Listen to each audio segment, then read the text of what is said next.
Hi everybody, ProbablyRed here.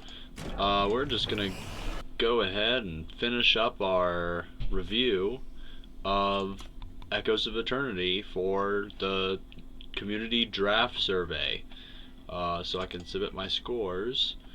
So we left off. One second. We left off at Primal. We reviewed Fire, Time, and Justice. Now we have Primal, Shadow, and Multifaction left in Echoes of Eternity. So let's go ahead, skip on over there real quick. We got Justice. Alright, so our first card. Oh yeah, and then we're going to do the thing, so every card's real pretty. Alright, so, whoa! Okay, we need to find Nesting Raven again. Alright, boom. Alright, so 1-drop 0/4. Man, that's a defensive card. You may sacrifice Nesting Raven to play a 1/1 Raven with flying. So, unfortunately, it's not like an entomb effect to where you can sacrifice Nesting Raven and then you get the 1/1, which would kind of have like a Slumbering Stone feel to it. But kind of like just really different version of it. This, it's got kind of like a different, kind of like, what is it, the Whirly Twirly, where it transforms into a ground creature and then a sky creature. That's kind of what this is doing. But it goes from a defender in the early game and then gets you your little ping damage, like your Humbug style creature, later on. I haven't played much with Nesting Raven. I also haven't seen Nesting Raven a lot. I think the card has merit. I haven't seen an expedition even, so maybe it's not that fantastic. Looking at it and just critically thinking about it, comparing it to other cards, I would say it's a 3 from me. Not super playable, but like, you know, not like a garbage card, just like a pretty decently bad card. All right. Where did we go? Nesting Raven. Okay, Transpose. Transpose, it's our blue or Primal market card. You get to deal 1 direct damage to the opponent and you get an Aegis, and then it swaps for 4 cost cards from your market. I think that this is 1.5. If you have like some sick 4-drops that you just don't want to run a ton of 4-drops and somehow you just got loaded up on your 4-drops and you have some really like nice versatility, you might want to have it, but it really is just for that card to be swapped in. But it just makes it more expensive. You do get an Aegis, you get a ping. Yeah, 1.5. Very hard to play card, at least effectively. Book Club Yeti. Now this is a good card. It's kind of got Shardbinder feel to it as far as like its body. It's a 2-drop 3/1. You can sack it to deal damage to an enemy unit equal to the highest cost among your relics. So it transfers from an aggressive creature into a really decently costed burn spell, not burn spell, but kill spell, depending on the situation. You have to set up for it, but if you didn't set up for it, it's still, you know, that 5 or 4 level of card without the ability. And then I think it goes all the way with the ability attached to it. As a card, not really factoring in the build around factor here, I would say the card's a 6. But in relics, I think it plays like a 6.5 or a 7. That's my opinions on Book Club Yeti. Form Bend. Okay, so this is a rare. It's a 2-cost primal card. Transform a unit or relic into an elemental with attack and health equal to its cost. So for example, you transform Brood of Aramont, which is a 4-drop. It becomes an elemental creature with power and attack equal to its cost, and it has no abilities. Like no abilities until it gains more abilities later on. So it's kind of like a 2-drop silence effect that might lower or boost units depending on what unit you're targeting. It's more effective against utility cards, and it's less effective, or well, if it's a utility card, it's usually going to have lower attack and health, so it's going to give them a buff. But it does shut down their abilities. If you're fighting something that, like, for example, costs 4 and has like a high attack value and a really low defense, you kind of can even that out. But since it's so situational, I would say this card's a 3. It's really, really like not. The nice thing about it is if your opponent has a really oppressive relic on their side that's just like it's impossible to deal with, I think you could run this as a main board way to like kind of deal with relics, but you are giving your opponent a lot of value with it. You're losing a card in this trade. I feel like it's like you're giving them the two for 1. They get a card out of your hand and they get a unit. Well, yeah, and all they're losing is their 1 card. So they get anyways, I think they get a 2 for 1. I think that's how you would break it down. Overlook Spotter. 2 cost 1/3 common. It says pledge, and it gets +3/+3 while the enemy player has 10 or more cards in their void. This card, I feel like it's better than it looks at first. Like at baseline, 2-drop 1/3 with pledge. So you're not going to be pledging it too often. But when you need to, when you're just like overloaded on stuff and you have like 2 sigils in hand and you're wanting to get to your 3-drops and you already have another 2-drop, that kind of situation, then you could pledge it, and it's versatile in that manner. And if you get late game and just naturally your opponent has 10 cards in their board, which is really, really late game, it's not as dead of a top deck, you know, like it can be a defender, it can be an aggressor, you know. A 4/6 is nothing too like, you can't just overlook a, well, can't just overlook a 4/6. So I think that this card ends up being a 5. Solid playable card. Provokes the Dragons. 2 cost Primal, uncommon, deal 2 damage and your dragons go berserk. I think that this card straight up, even without the dragon like synergy giving it a boost, I think this is a 5. It's very playable. It's not going to get rid of a lot of stuff. Like and the stuff it does get rid of is going to be your more aggressive creatures, so kind of like it gives you that defensive type of removal. But it's not like the all-powerful removal. It just gets the job done when you need it to. The Dragon's Go Berserk is just, if you have it, it just becomes even better, like a 6. It could actually probably feel like a 7 if you have like 2 dragons and they both get berserk and you're just attacking him. Like, it can win you the game.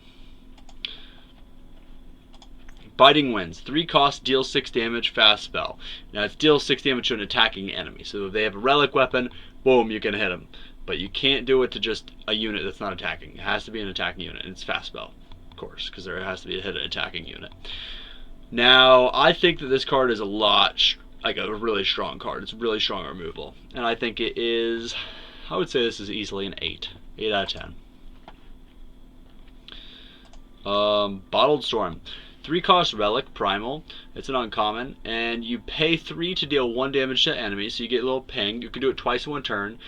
And here we go. After the 3rd use at all, like even if you pass a turn and then use it again, then pass your turn and use it again, 3rd use, you sacrifice Bottled Storm.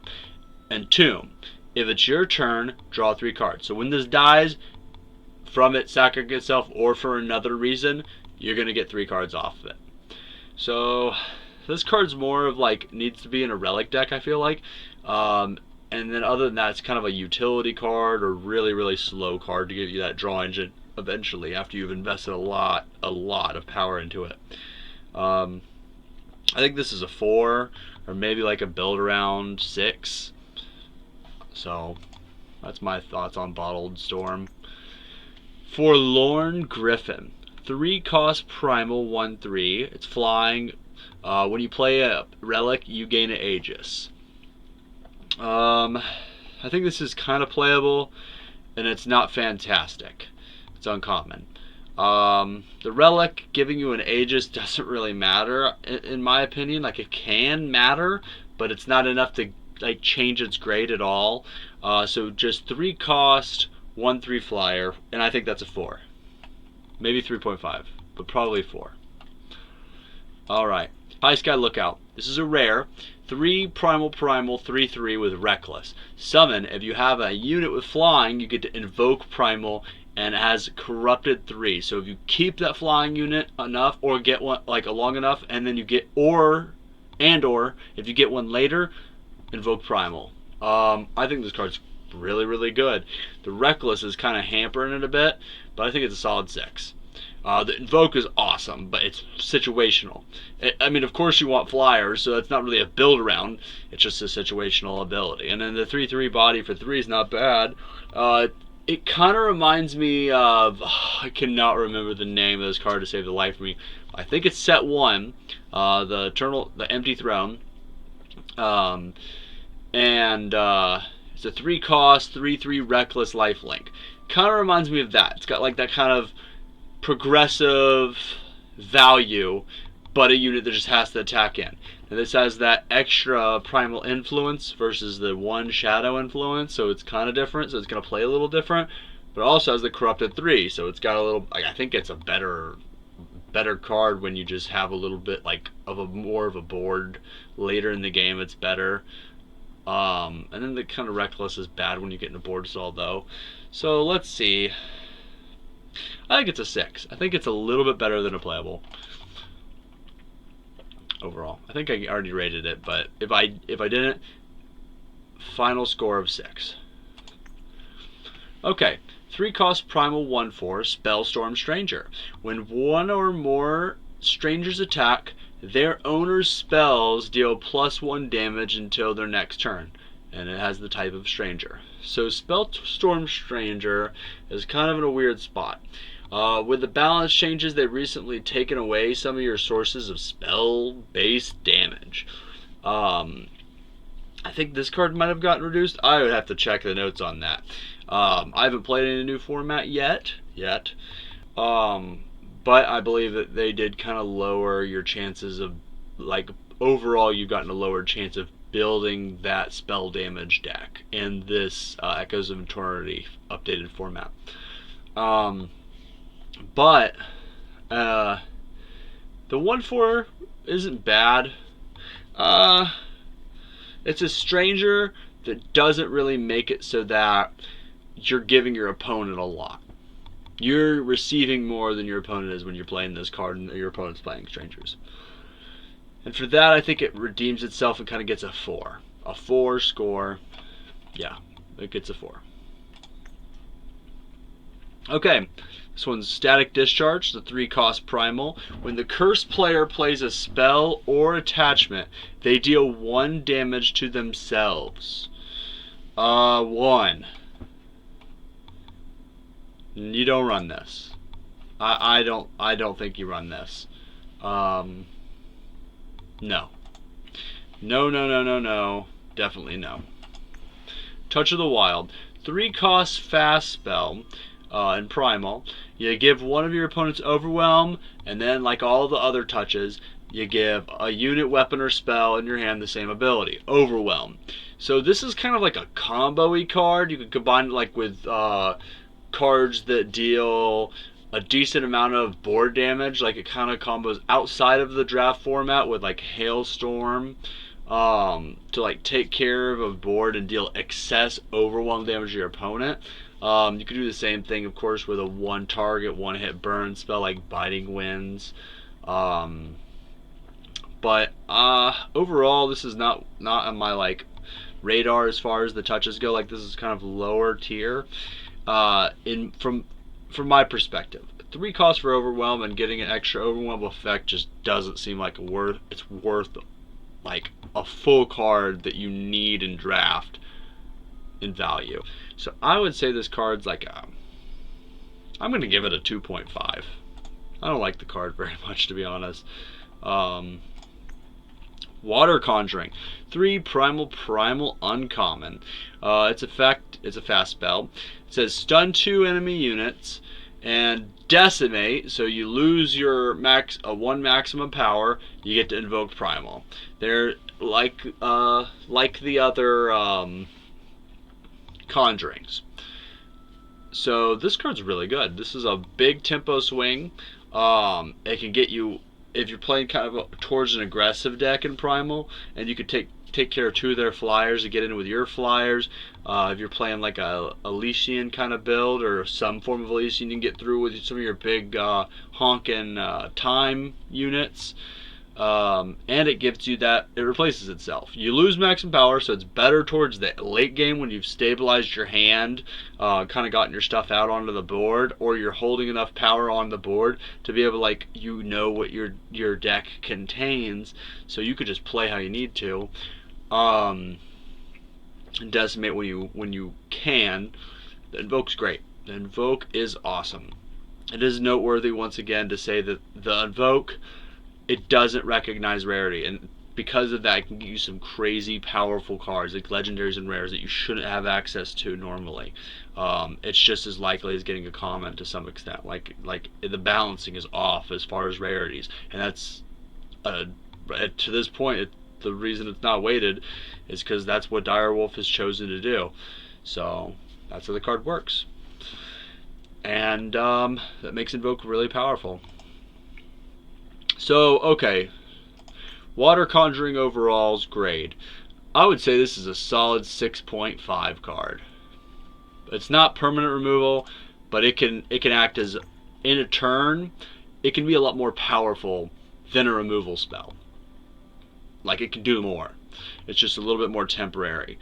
And its Decimated Invoke is more situational than some other cards would be, but it does give itself back. It does trade itself, and all you're losing is maximum power, and you're getting a random card, but a free random card. It's just out of nowhere at the cost of just maximum power, which early on, that's a big cost. Later, it can be like you're getting a card out of the nether, just like whew.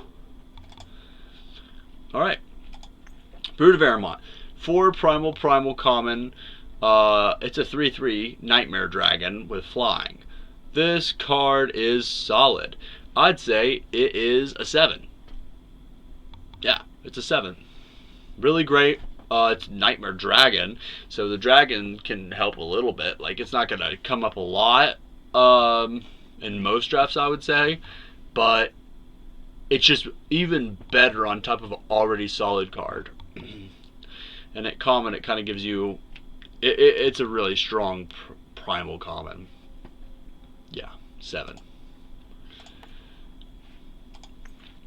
Alright, here we go. Here's a rare Nightmare Dragon. It's a 4-cost Primal 2/4. This one's got its Brutal Frostlord, Flying, and Killer. Pay 7 to deal 1 damage to the enemy player for each card in their hand. That pay 7's kind of late. It can be enough to push it over the edge and kind of like take out your opponent, but I don't think they're going to be holding much, especially after they see you have a Brutal Frostlord. If they can help it, you're going to be dealing at max 1 damage for a cost of 7. So that's only going to happen when you top deck like a Primal Source or something, or when you're getting a Sigil or something from the top of your deck. So, and the 2 power on the Killer, and the fact that it's a 2/4 flying body is solid. The 2 power on the Killer, even with the 4 toughness, is just kind of like, it's okay, but it's not fantastic.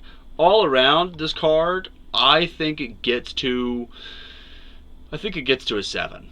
You're still going to want to play this card, even though it's really weird and wonky and it doesn't really do exactly what we want it to do. But you know what? I would take this card as highly as a Brood of Aramont. If both are in the pack, I would probably take the Brutal Frostlord because you don't get to play with it as often. That's just my personal opinion. That would be, yeah, that'd be my reasoning.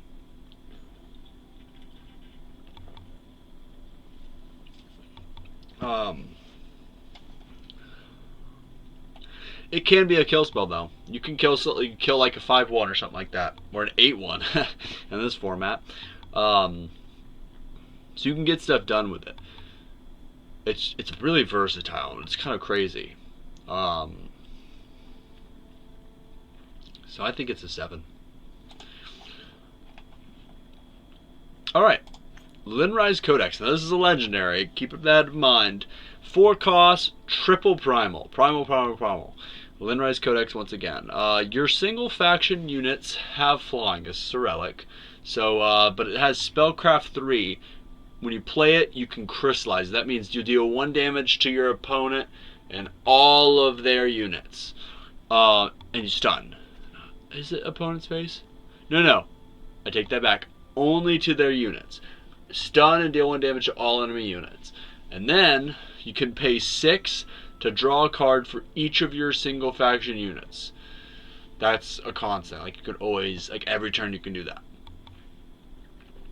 So 7 cost to play Crystallize. That's alright. That's fine. Because of its first ability. Just everything you have, pretty much. Almost everything gets flying. That is crazy. And once you pick this up, if you see it in a pack, you could be like, okay, building around that. Keeping it primal with another color. Trying to keep it 2 factions, maybe splash in a 3rd faction, kind of keep that consistency, focusing on being as primal as possible to get to that 3 primal, getting some fixing, and just getting beefy creatures, or creatures with powerful effects that would be nice to have flying, like some deadly stuff, you know? And even like cards with mastery that you see in booster packs, just like be able to get their mastery easily. Paying 6 to draw a card for each of your single faction units, like, if you stabilize after that and you just, like, are trying to outvalue your opponent, you could just get a nice grip. Even if it's, like, 1 or 2 cards for 6 and you just don't have any cards in hand, that's awesome. If you're getting, like, 5 cards off of it, you're already probably winning, or you're in a board stall, and then you can get your answers that you need for that board stall, hopefully. So this card, I would say, and it's a relic, so there are relic synergies with it, I would say this is an 8. And the reason it's an 8 is because it's primal. So it's a little bit harder to cast. And it is a 4-drop. And unless you get that to that 7, it's kind of a do-nothing when it enters play. Unless you, you are getting flying. So you can fly over and possibly win the turn you drop it. So maybe like an 8.5, honestly, now that I'm thinking about it. So I give Lin Rise Codex an 8.5. This card is, I would say, a bomb. But it does need a little tiny bit of setup to get it really going. 4 cost. Okay, so next card is a Plagued Griffin. It's 4 cost, primal, 1/5 flyer. When you summon it, you get to play an Electropy on an enemy unit. So Electropy says it's a curse. At the end of the curse unit's turn, it deals 1 damage to its owner. So you have that constant 1 damage as long as that opposing creature is alive. And then Plague Griffin also has Corrupted 6, so it gets to do it again for a cost of 6 after the shade happens with the Plague Griffin. So that's something to keep in mind. I don't think this card is completely unplayable. I think the 4 cost 1/5 flying body really makes this card just boom, straight up. That's decent. The Electropy, another added bonus. So like it's just like, you know, gravy on the potatoes here. I'm gonna say it's a 5. It's a playable card. I think there's some decks that want it more than others. I think it's a slower, grindier control card. So there, yeah. I think it's a 5. Okay. Okay, next card is Rune Marker. This is a 4 cost 2/4 shaman at common, and it has mastery 4. Your units with flying get killer. Okay. I'm not really liking this card. I think straight up it's a 3.5. Not much to say, except for that your flying units get killer is kind of situational. You have to work really hard to get it with that mastery 4 on that 2/4 body for 4. And even once you get it, you have to have a flying creature out. And then you have to have that flying creature not be a humbug. And you want it to actually have a target that you want to attack into with it instead of attack over. So I think it's a 3.5, if that, maybe a 3. We're just gonna give Rune Marker a 3. Final answer. I miss one? No. Okay. Waylow Sky Technician. This is a 4 cost 3/5 primal. Waylow Sky Technician has Pledge. It's she's a shaman. Legendary. When you attack with one or more units with flying, play a 2/3 wolf. This is a complete turnaround of that last card. Okay, so the stat line's better. Stat line's great. We're not even going to compare it to that last card because one, it's a legendary, and two, that last card was kind of garbo. This isn't very situational. When you're attacking with units with flying, it's going to happen. You're going to get a 2/3 wolf. But if you don't, we already have a 4-cost 3/5 with Pledge. That's great. That's fantastic. I mean, it's not like world changing, but that right there for 4 Primal, I would say is a 4.5, maybe a 5 card right there.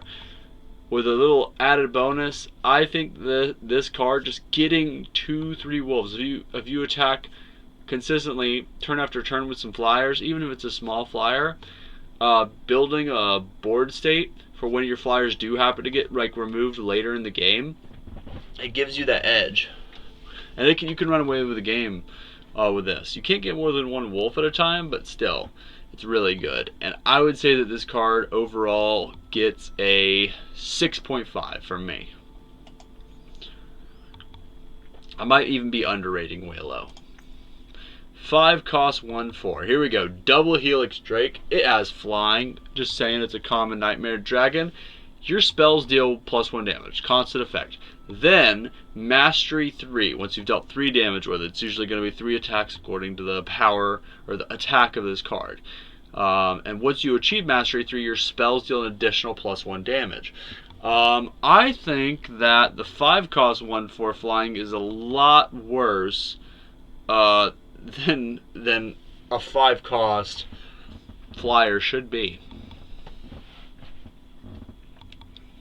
I think this is a 3. No, this is a 3.5. It's close to just being underplayable. Like you'll run it, but it'll be like your last reserve. 3.5. 3.5 double Helix Drake. And it also has gotten a recent hit with the lowering chance of getting a spell damage deck together.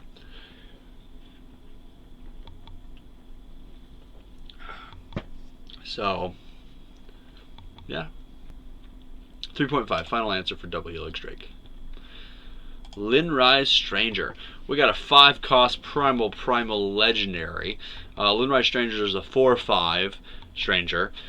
When a player plays a stranger, including Lin Rise Stranger, they stun a non-stranger enemy unit. And when Lin Rise Stranger attacks, you get to play a 3/3 dragon with flying. So you see here, it's one of the strangers that showcases that split where it gets its own personal ability. On attack, get a 3/3 flying dragon, which is a fantastic, mind-blowingly powerful ability. And then your stranger synergy that your opponent can take advantage of, which in this case is stun a non-stranger enemy unit. The reason why that's great is if you're stocked up on strangers, you have tons and tons of them, then you can't even have your units be stunned. You'll have an incidental here or there card because you are in draft that's going to get stunned. It's going to happen. But if you're focused on strangers, your opponent is not, you're still getting the advantage even when they're taking that stranger activation.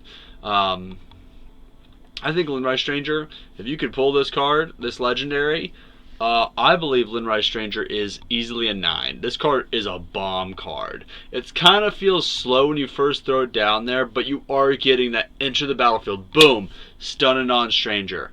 And then, if you can have it swing back around to you, and it can't be stunned by its own effect, which is fantastic, it gets the attack in, and then you're already at 7-8 in the power level. That's just bonkers. So yeah, this is definitely an 8.5 or 9. I'm gonna go ahead and stretch a little bit. I think it's a 9. Yeah. Another legendary. This one's a 5 cost primal. Savage Incursion. Deal 3 damage. Okay, so the spell this is a spell, and it changes a little bit. If your opponent has 10 or more cards in their void, you draw 3 cards and deal 3 damage. That's all of its effects. I'm going to add up all of its effects after I get done with it. So you don't get you don't get the deal 3 damage multiple times. It just happens like that's your final effect at 10 or more cards in their void. You draw 3 cards, you deal 3 damage instead of the 3 damage. Alright, boom. You get another tier. If your opponent has 20 or more cards in their void, you get to deal 3 damage, draw 3 cards, plus you play 3 6/4 dragons with flying and overwhelm. Yeah, the sapphire dragons. This card is pretty sick. I think it's more of a constructed card. Kalevovich just did Savage Broker build, so go check that out on his YouTube channel, because I really like that deck tech. I think it was pretty awesome. Just shouting it out here because I'm looking at this card, made me even think about it. I was watching it earlier today, actually. But thinking about it as far as draft goes, it's a little bit harder to build around, but if you see it in your first pack, you could be like, okay, if the mill option or the sub-mill option is open, I'm going to try to take cards in that, because that's like your win condition right there. Boom. Even if it's a 5 cost, deal 3 damage, straight up, that would be a 3.5 or a 4. So that's not super playable, but it's alright. Especially with the Primal. It makes it like a 3.5. Yeah, I'm going to say it's a 3.5 at 5 cost, Primal, deal 3 damage. Not super playable. But the fact that later in the game it's deal 3 damage, draw 3 cards, that's a humongous difference. And then the dream, getting the 20 or more in the void, getting your 18 power flying overwhelm in the sky. They have to have a board clear or 3 removal spells to deal with it. Not to mention you're drawing 3 more cards and dealing 3 damage. This card can get bonkers. So overall, final grade, I think Savage Incursion should be taken like a 6. And the earlier the better. You'll know what kind of deck this goes in. If you're getting it late, it's a build around card. Now it's a build around, and the power level of the build around I'd say is 8.5. Like, this thing's crazy good when you can build around it and you can get it to go off. And it just has so much like, okay, it didn't get, plan A. It's got extra options. Like, there's other things it can do. It doesn't do like the perfect thing every time, but it's so versatile with the deal 3 damage and perhaps even the draw 3 cards if you can get it, that it's runnable in a deck. So I'd say this card's a 6. Okay, Tainted Mark, 5 cost primal. Tainted Mark, it's a cursed relic at common. When 1 or more units hit the cursed player, draw a card. I think this is kind of nice with relics. It's kind of nice, and some flyers or some unblockable if you're playing Shadow Primal. I think it's kind of like wonky-ish. It's kind of late. It's really slow relic. So I'm gonna go ahead and say it's like a 3, maybe like a build around 4.5. Like, it can be decent. It can be okay. It's just not. I'm not a super big fan. And maybe I'm wrong about the power of relic decks. Maybe it's just nice to have a 5 cost relic for your book club Yeti, just to be able to deal 5 damage to somebody. That's a nice little combo there. Because I don't think it has to exhaust. I might have to double check on the Yeti, even though I just read it. Let me double check on that real quick on the Yeti. Sorry, I'm going backwards. You don't even have to exhaust them, so you can swing in, draw your card if you go unblocked somehow, or they attacked last turn, and then you draw your card, and then you can sack it to deal 5 damage or something if they had that exhausted creature, and you just swooped on with your book club Yeti, pardon me, it got past. That's a lot of value right there. So with book club Yetis, it's pretty good. But overall, I think I'm going to give the card a 4. After taking into consideration everything. If you're in Primal and you got those common card synergies going together, and of course there's all kinds of synergies for relics in this set, so it has potential as a build around. So I'd say overall it's like a 3.5 or a 4. We're going to go with 4 for final answer like we just said. Okay, Next, this is a rare, 6 cost primal, and it's called Abyssal Scrying. You draw cards equal to the highest cost among your relics. Whew, I don't think this is a very good card. It's very build around. It's a fast spell though, I might add. I think this gets a 2.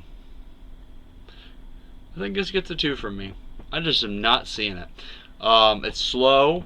It's just a bit too much influence for the effect here, in my opinion.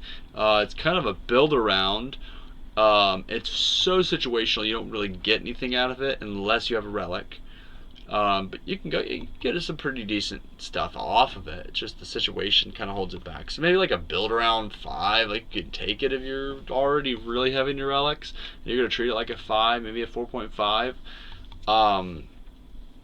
But I think this is a 2 from me. Frostbite Chrysalis, 6 cost primal 4/6. It's a Mandrake at uncommon. When you play a relic, stun an enemy unit. I like this card. This is kind of like the relic synergy card that you want. You got the big body, you got the consistent, repeatable stun effect. That's nice. You might have like 5 relics, maybe 7 if you're lucky. And of course, you get the Frostbite Chrysalis early. You could build around that, take that into consideration, try to put more relics, kind of have like that sturdier tempo style build with a little bit of control aspect to it. And then 6 drop 4/6 is perfectly playable. You could play that card and not feel bad about it. You'll be like, fine, that's decent. If I get 1, maybe 2 stuns off of it, this card's crazy. So I think that this card is a 5.5, a little bit better than playable. And it's nice to have that relic synergy. That really pushes it. Like, that's kind of why it gets this 5.5 rating, is because that relic synergy. Okay. Now we got another uncommon. This is a 7 cost primal, Lin Rise Kiss. Draw a card of your choice from your deck, and you can exhaust a unit to pay 2 less for Lin Rise Kiss. It's a spell. Okay, so you can get 5 cost, get anything. All you had to do is exhaust a unit. I think this card's pretty versatile, but it's also like you're skipping out on a turn potentially to do something, to get any card you want. If you have a really powerful card in your deck that like your deck is synergized around and like building up to, and you have an ability in your deck to stabilize against aggression, it can be a really solid card. Like, it can be like as good as the best card in your deck, minus the fact that you have to pay for it twice. You know, you pay for it when you search it, but you do get it in your hand, so you're not losing card advantage from putting it on top of your deck. So that's kind of convenient for a like kind of that tutoring searching effect. I give Lin Rise Kiss like I would say honestly a 4, because it's not that expensive. 5 costs not bad. It's not super economical as far as power goes. So I give it a 4. It goes up in value when you have something really searchable that you really need, or a bunch of like situational stuff that can blow out the opponent, depending on your situation, that you would still run main board. So I'll give it a 4. Alright, here's a legendary. 7 cost, primal. 4 times quadruple primal. And it's Solar Blast, everybody. Fast spell, deal 7 damage to each unit in sight. This is with that, what is it called? The boar sitting on the front of the card. It gives overwhelm to a card in your hand. This thing is crazy with that. It's Touch of the Wild. Touch of Wild. Yeah, it's Touch of Wild. So that's what happens with this card. But other than that, it is if you're really far into primal and you've been able to gather some fixing to make sure you get that primal influence. It's board clear. You get your own stuff too, but it is a board clear to kind of stabilize if you're more of a control-y build. And you can get some good advantage with a board clear. You know, it's like Harsh Rule does it all the time. You get that 2 for 1 if your board side is clear. You can get like a 7 for 5 kind of deal. Like, they have a bunch of units. You have a good amount of units, but you need to get it because you're about to be destabilized. You're about to really get far behind on board state. It's a nice card to have. And for that reason, I give this card 5.5. It's really, really hard to play this card. If you're playing it, it's going to play like it's like a 7. But I think it gets the rating 5.5 because of that influence cost. It's just really heavy. The fast spell speed, to like be able to do that, and then you get the first turn to rebuild your board, is just why it gets that 5.5 despite that 4 primal influence. Alright, Vernal Mandrake, another legendary. 7 costs, primal, 8/8 Mandrake. It's got a summon ability. Transform each of your other units into random units that cost 1 more. Boom! If you got any units out in draft, you're getting your commons potentially transformed into some crazy powerful rares that are overstated. There is a small chance that you're going to reduce in power or stay the same, but most likely, as far as I know, I haven't like checked the numbers and stuff, but most likely since you're going up in cost, you're going to get better stats or better abilities. And then ask Corrupted 8 to be able to do it again. And if you're already paying 7 for it, chances are, or hopefully, you'll be able to use that ability again if they somehow manage to kill your Vernal Mandrake. And it's a big, big beater. You can get to 7, and if you're getting to 7, you can get to triple primal. I think this card is a big bomb card, and I think it's a 6.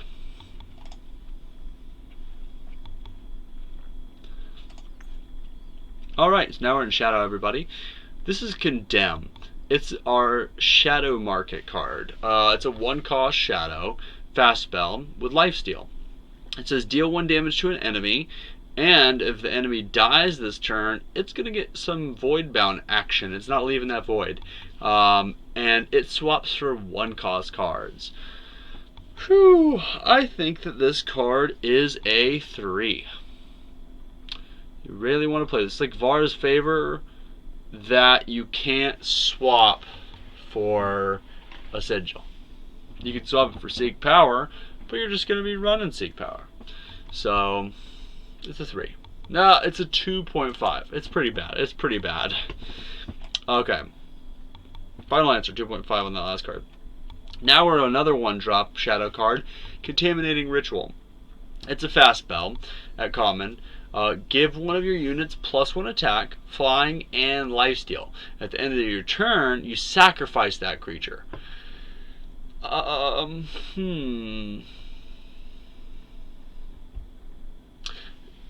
It's alright. It's a small trick. It kind of gives you that, like, it's kind of like a burn spell in a sense. If you have a solid creature, it's a really situational face burn spell. Gives you kind of that swing back in with the lifesteal. You get back at the game if you're really behind with 1 fast spell block. So because of that, that's kind of like a weak small trick with some utility. I would say it's a 3. Not fantastic. I don't think it sees the main board much. Okay, 1-drop Shadow 1/1. It's called Tranced Koltes. It's a Koltes at common. And summon, give a unit quick draw. Then ask Corrupted 1 to be able to do it all over again once it dies. Since it does have that 1 toughness though, it's going to be gone real quick. You got to get it done as soon as it's dead. This is nice for sack it, so you get a double sack action off of it. And other than that, you can give itself quick draw, so you got a 1-drop 1/1 quick draw with Corrupted 1, gives something quick draw again. I think this card is a 3.5. It's not super wonderful 1-drop, and 1-drops usually aren't even that playable. It depends on the format too. Urgent Missive, another 1-drop, 1 in a Shadow. It's a fast spell at common rarity. You sacrifice a unit to play 2 1/1 Koltes. It's kind of like that Devour type of value, but instead of drawing 2 cards, you're getting 2 0-cost essentially 1/1 Koltes, and you're still paying for them like you would be paying for a Devour. And it's fast spells, so that kind of like gives you a little bit of utility. If you have an exhausted creature, you can get 2 power onto the board at fast speed. I think the card's kind of like a build aroundy, strange situational card, and for that I give it a 2. I'm probably underrating it, but I think it's a 2. Alright, This is legendary, everybody. 2 cost Shadow 3/1. Damara, Deft, Saboteur. It has ambush, it's elf rogue. It's unblockable while attacking sites, and it has an she has an ultimate. I believe it's a she. Yeah. Ultimate, pay 5 to draw a card of your choice from the enemy player's market. Okay. The unblockable attacking sites is just a non-bow. It's nothing. A 2 cost 3/1 with ambush though. That's potentially a burn spell right there. Not burn spell. It's potentially like a kill spell. You can really get something with that. That's nice. That's a solid card right there. That's a 6, I would say. The ultimate to be able to draw a card from your choice or your enemy's market is nothing. It doesn't do anything in draft. Outside of draft, and especially I would say in Throne, maybe just as much Expedition. That could be pretty solid, especially since you're taking it. You get to make it lose its influence requirement. But that has nothing to do with this card in draft. I would say it's a 6. 2 cost, 3/1 ambush, elf rogue. At legendary rarity. Alright, so here's some pretty solid removal. It's a 2 cost shadow. And it's defile. Fastbella, uncommon. Kill an enemy unit with cost 3 or less, and then you steal it and put it in your own void. It's a 7.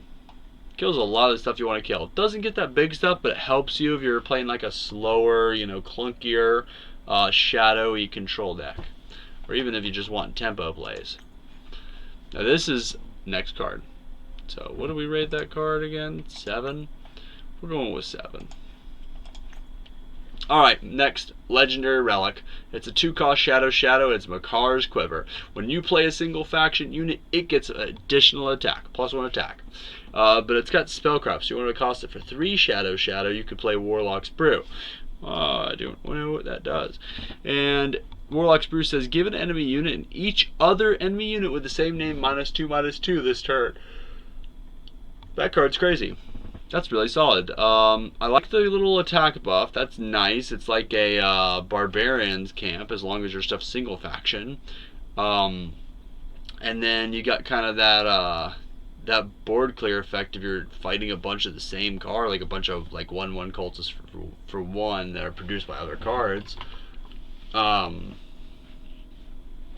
just a -2/-2. So this card is really solid. Let's read the last ability. You can pay 6 to give a single faction unit a plus attack equal to the highest attack unit in your void. So let's say that's even just a +3. You're paying 6 for +3. That's, if you have nothing else better to do, it's a thing.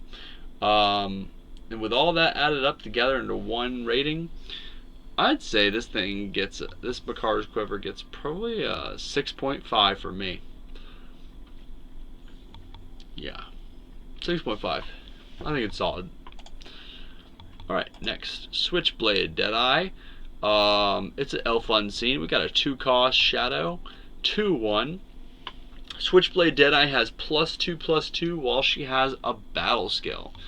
There's a number of ways to access transfer to get her the battle skill. We got that cultist, the entranced cultist gives some quick draw, so a little bit situational. But I think she's fine. 2 cost 2/1's pretty behind rate, but with that potential, I think she turns out to be a 5. She's playable. She's nothing like, unless you got a build where you got a lot of stuff that gives battle skills, she's not like, oh my gosh, I have to have this card. She's a 5, maybe a little lower, but we're going to rate it 5. Touch of Resilience, another touch card. Fastbell, 2 cost Shadow, uncommon. You give one of your units Revenge, and just like the other touches, it gives a unit any weapon or spell in your hand Revenge of your choice. Revenge. Revenge is kind of nice, but it's super probability. It's kind of like RNG factor to this card. You hope that you get that Revenge card. If the game's going on long enough, you're playing like a mid-rangey, well, you're playing draft, so you're playing mid-rangey, but if you're playing more control, slower, but with lots of units, this card can be fine. I would say it rates at about a 3.5 normally, but depending on the deck, you can get a little bit of increase in that. You might want to run it, is what I'm getting at. Okay, so I love this card. Just gonna spoil that for you real quick. It's Two-Face. 2 and a shadow 2/2. Reason I like it, deadly. It's a deadly cultist. So it trades really well. The rest of it is kind of okay for mill strategies. You get to summon, your opponent discards 2 from the top of their deck. 2 cards from the top of their deck into their void. Then adds Corrupted 2 to do it all over again. If you get that mill strategy, you already would run a 2-cost 2/2 deadly. I think it's a 5.5. It's a little bit above playable. I think it's solid. And it's just, it feels like a card that would have shadow influence. And I think it's fun. I think it's a fun, cool card. Love the art. Excellent. Really, really good art in this set all around, but that card, it's neat. 3 cost, Shadow, 3/3. We're talking about a rare here. It's Blood Wolf. Lifesteal, but Blood Wolf can't block. It's got a summon ability. You can swap another unit's attack and health stats. And then it has Corrupted 2, so once it dies, you get that shade, and you can do it all over again. This card, I feel like it gets really low ratings, and I feel like its effect probably isn't that fantastic. I feel like you kind of don't count this towards your unit count. You want to be a little bit more on your unit count in addition to having this. Now, it's a unit. 100% it's a unit. But I think it kind of like fits that. It's like a Phoenix Stone in a way. It has a lot in common with a Phoenix Stone. I think that's what it's called. The 4-drop that you could pay to turn it into a 4/4 flying charge Phoenix that transforms back into the stone at the end of the turn. I think it's called Phoenix Stone. I might be wrong. I might have gotten the stats wrong in there somewhere, but I'm pretty sure that's it. I feel like this is kind of a similar card. It's weaker. Blood Wolf's weaker because it doesn't have flying for one, and it doesn't have that protection of turning back. But it does have the Corrupted 2 to kind of preserve its ability. And let me double check. The Shade does get the block. So for what that's worth. So this card, I give it a 4. It's not completely unplayable. It's not busted in any way, really. It's just solid body. And the swap another unit's attack and health, it's just as often not good as it is good. So that makes it an unreliable ability. In fact, I think it's more often bad. But if you have a target, I think it's just as often good as it is bad. If that makes any sense. Hopefully that came across correctly. Alright, next we got Fanatical Stranger. 3-cost Shadow, 3/1 common Stranger. When one or more strangers attack, their owner plays a 1/1 cultist. This card gets a solid 3 from me. You're enabling your opponent by letting them attack in with their strangers and give you a 1/1 cultist. I've talked about this in my videos before. Epic Candyman, I was watching his stream, he kind of gave me a breakdown of this card and like where it sits, and in my mind I had it like way higher then at that moment, but now I've definitely come down on it since then. It gets a 3 from me. It's you can play it, you can run it, it can block, you know. You can enable your other strangers that have a little bit higher defensive end, but it just feels like it could have definitely been a 2-drop. Might have made strangers even stronger than they are, but I just think it's too flimsy. 3 from me. Fell Rock's Infiltrator. 3-cost Shadow 1/1 at common. She's an unseen, and she has deadly and unblockable. Once you achieve 5 mastery, which means hit the opponent in the face, a total of 5 damage, so 5 turns for her unless she's, you know, buffed up. This is the effect at mastery, 5. You draw one of the top 5 cards of the enemy player's deck, and then they discard the rest. So you get really nice card selection, and you could probably take a pretty decent card from that pool of 5 if you can ever get her mastery up. Blockable really helps. She blocks really well, and she's just a versatile kind of a toolkit card. The problem is she's a toolkit with low capabilities of actually affecting, you know, your opponent's life total. So I think she's better in those slower, grindier decks that kind of have like control and like got a little bit more of the removal spells than a normal draft deck does. Even some jank removal, like just has more removal and has some beefier late game effects. I think that overall, Pilrock's Infiltrator gets a 6 from me. It's a solid playable because of the Deadly. The Deadly really redeems it here. And I mean, all the other stuff helps, but I'm just saying that's the tipping point for me. It gets pinged. That happens. Doesn't feel like a 6 then. It feels like a 5.5 then, or way less. But I think it gets a 6 for me. Here we go, another rare. It's a relic. 3-cost Shadow Flame Bathe Reformation. Once per turn, you can pay 2 to give one of your units Exalted, and then you sacrifice it. So you basically taking all the stats, turning it into a weapon, taking its keywords, I mean its battle skills, throwing it onto another unit, and triggering any entombs that it might have. I think this card's a 2. I think there's potential for it where you need just that like big Voltron card. I think that makes it a build around 5. It's not going to be like, oh my gosh, I need this card. That's my opinion. I don't think it's going to be an, oh my gosh, I need this. I think it's going to be, okay, I'll take it. Fine, I have the perfect deck for it, and it's a 5 in that deck. Otherwise, I think it's a 2. The Relic is nice, but it's 3 costs. You know, the Relic does matter, but it's a 2 for me. Pat Conjuring, 3 cost, Shadow, fast spell. Now, this is the Shadow's Conjuring. You give an opponent plus attack minus health, note that, minus health, equal to the highest attack among units in your void. And then, of course, you got, as with all the other Conjurings, Decimate, and in this case, Invoke Shadow. I think this card's got a lot of potential, and I think it could be a removal spell. It can give you a little bit of a push at fast speed.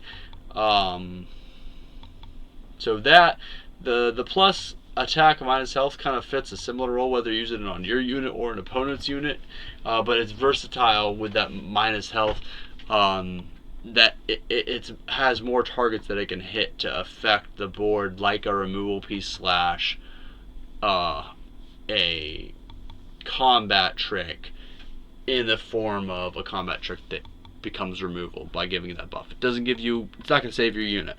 In fact, it makes your unit die more often.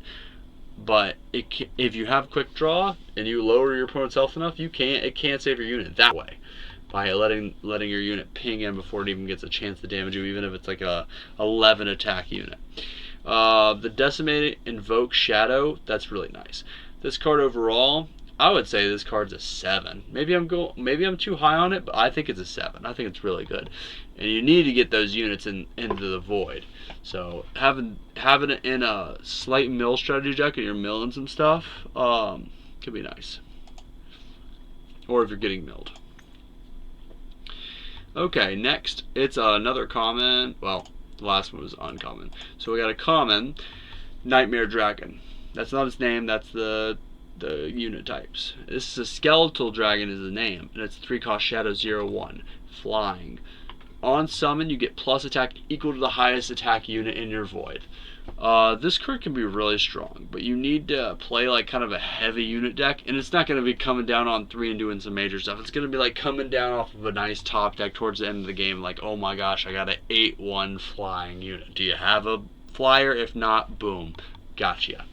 So I think it's really situational, but it can do some stuff. So I think it's a 4 for me. I probably might be underrating it, but it gets a 4 for me.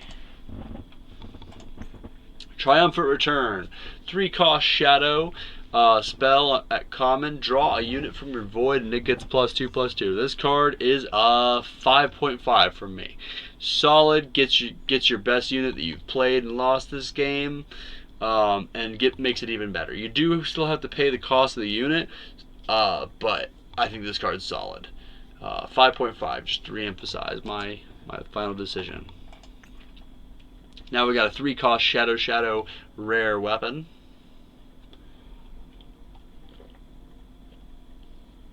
Sorry about the suspense. Unseen Longbow. +3 attack, +0 health.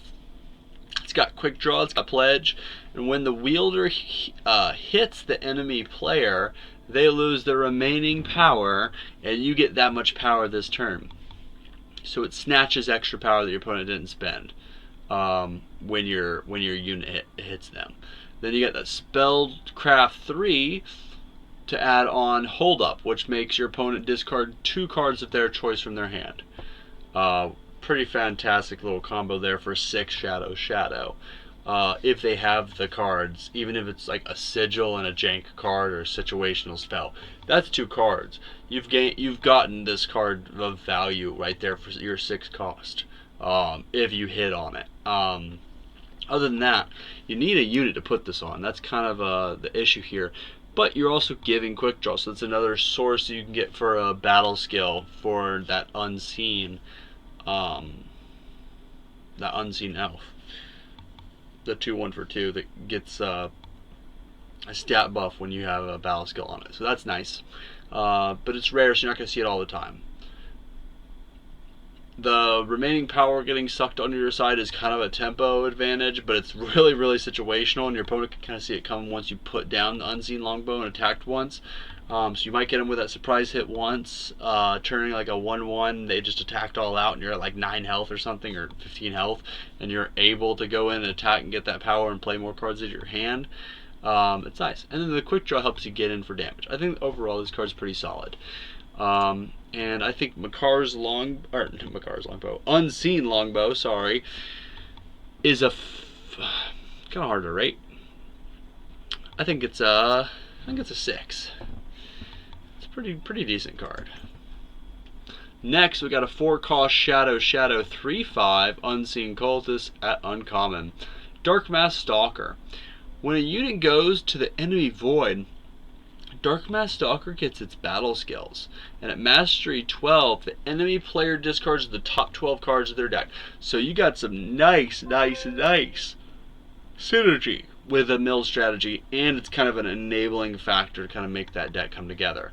And if it gets flying, if it gets lifesteal, even if it, worst case scenario, it does get reckless, but could get Warcry even, that's fine. This card's solid. I say that this card's a 7. It's got a strong body. The influence requirements aren't insane. They're just kind of taxing. And it's a 4-cost 3/5. That's already a nice, like, a 5 right there. So, final score, now thinking about it, 7. Yeah. I think that the Darkmask Stalker gets a 7. Alright, Succumb. It's a 4-cost shadow spell at common, and it makes the enemy player sacrifice an uncursed unit of their choice, and then they discard cards from the top of their deck equal to the sacrificed unit's attack. Okay. This card kind of seems really... Okay, so the enemy player. So you can get rid of, like, token, weakest unit kind of thing for 4. So a little bit of a mill plan. Even with a mill plan, it's a 3. Straight up, I think it's a 3. I think it's not good. There's situations where you're like, this is the best card ever, holy crap. Like when they have one big unit out, and you're on the mill plan, like it can feel like a 5 or a 6. But no, it's a 3 to me. Alright, Fear Tracker, 5-cost elf, uncommon, shadow influence, 5/4, and it's got a summon ability. Fear Tracker deals 3 damage to enemy player, and you gain 3 life. Kind of that drain effect. And then it has Corrupted 4 to be able to do it all over again. This card is what you want in your 5-drop. It's kind of like an aggressive build, but it's not too shabby on the health stat. Like, it's awesome, and it kind of like puts you back in the game. It's like a saving grace kind of card. Like, okay, we're back in. we have a chance. So I think that this card, for its stabilizing ability at 5, I would say it's a 6.5. Maybe I'm understating it. In fact, like that's how I feel about it. I feel like I'm understating it by giving it a 6.5. All right, we got a legendary here. It's a cursed relic. 5 cost, shadow, shadow, shadow, induce madness. When you sacrifice a unit, the cursed player sacrifices a unit. This card is definitely dependent on how much sacrifice you got. And otherwise, I think you should take it like 2. I don't think it's very, like, I mean, it's a very, very specific build around card. And it can be really scary for your opponent. The incidental corrupted will kind of like push it up, but if you can get like a critical mass of corrupted units, you can make this card playable. And if it's playable and if it's good and if it's like you're doing it, like if you can make your opponent sacrifice, I would say 3 units off of this without like a significant, like without doing it where it hurts you by sacrificing those units in like a bad way. If you're like getting it with an advantage. Otherwise, I think if you could sacrifice 3 units, this card is paid for itself. It's an 8 at that point, but it's a very flippy card. Like it's a build around card. You have to have sacrifice, or it's just a do nothing relic that just always does nothing. So I think you should consider it as a 2. But if you see it early and you can build around it and know like, hey, I'm going into sacrifice or I'm not running this. If that lane's open, it could be great. And it could be a build around that's worth building around. So I just feel like it's very specific. You have to be in that very specific build for it to be good. So I consider it a 2. Okay, we're nearing the end of our journey here. Almost done with the shadow. We're getting onto the multicolors here in a second. Let's go with Carve It Redeemed. It's a Nightmare Dragon, legendary, 5 cost, shadow, 6/6 flying, and when Carve It deals damage, you gain Fire Primal Shadow Influence. That's pretty cool. It's just a sided effect there, and to make sure that that happens, at the end of each player's turn, Carve It deals 1 damage to them. So you get that as soon as you end your turn with him. You get that fixing.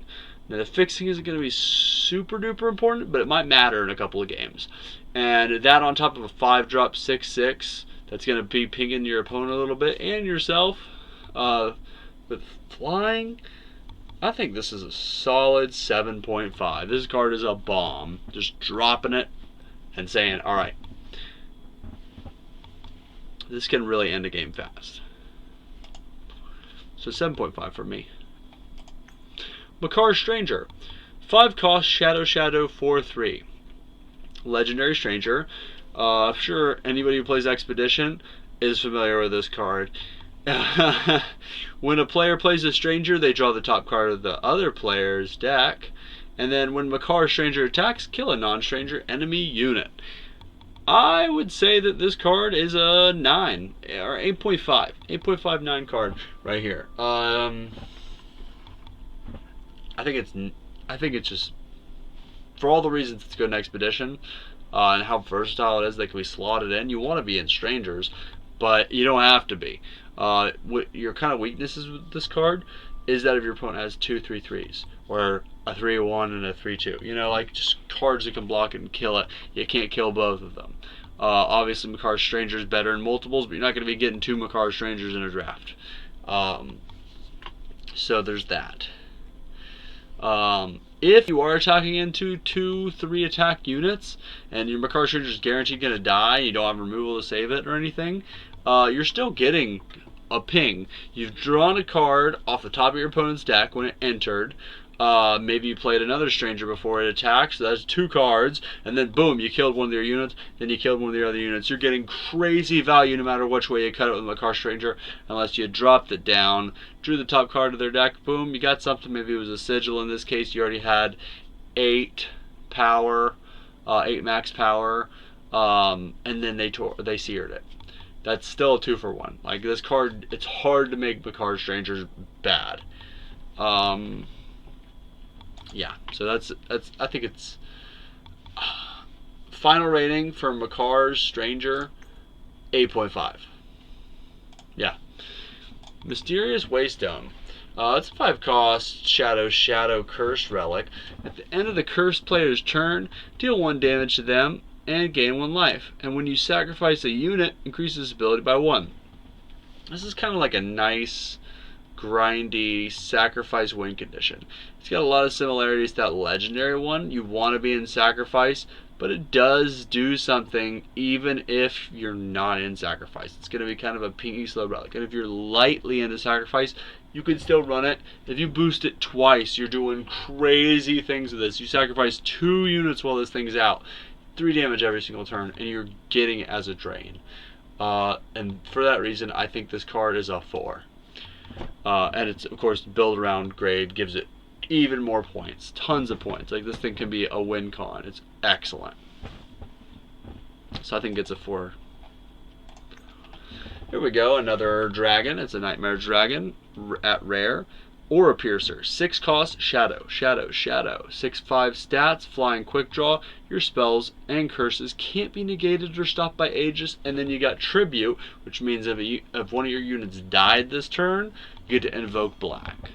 Or Shadow. Sorry, it's purple in this game anyways. But yes, you get to invoke Shadow. So this card is obviously, and I say obviously just because I feel like it's so strong, it just screams pick me. It is a bomb right here. From what I've seen, this card is crazy. The influence is really taxing, but this is still a bomb, and that it gets an 8 for that.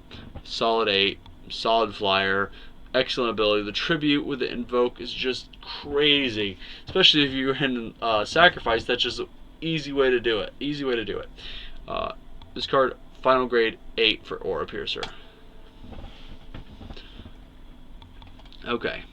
Dark Betrayal. Choose a unit in enemy player's hand to steal and play. It gets charged. Sacrifice it at the end of the turn. You can exhaust a unit to play Dark Betrayal for 2 less. I think that this card is a 2. I think you can run it. I think you can play it. I think you can get an opponent's card and do something with it.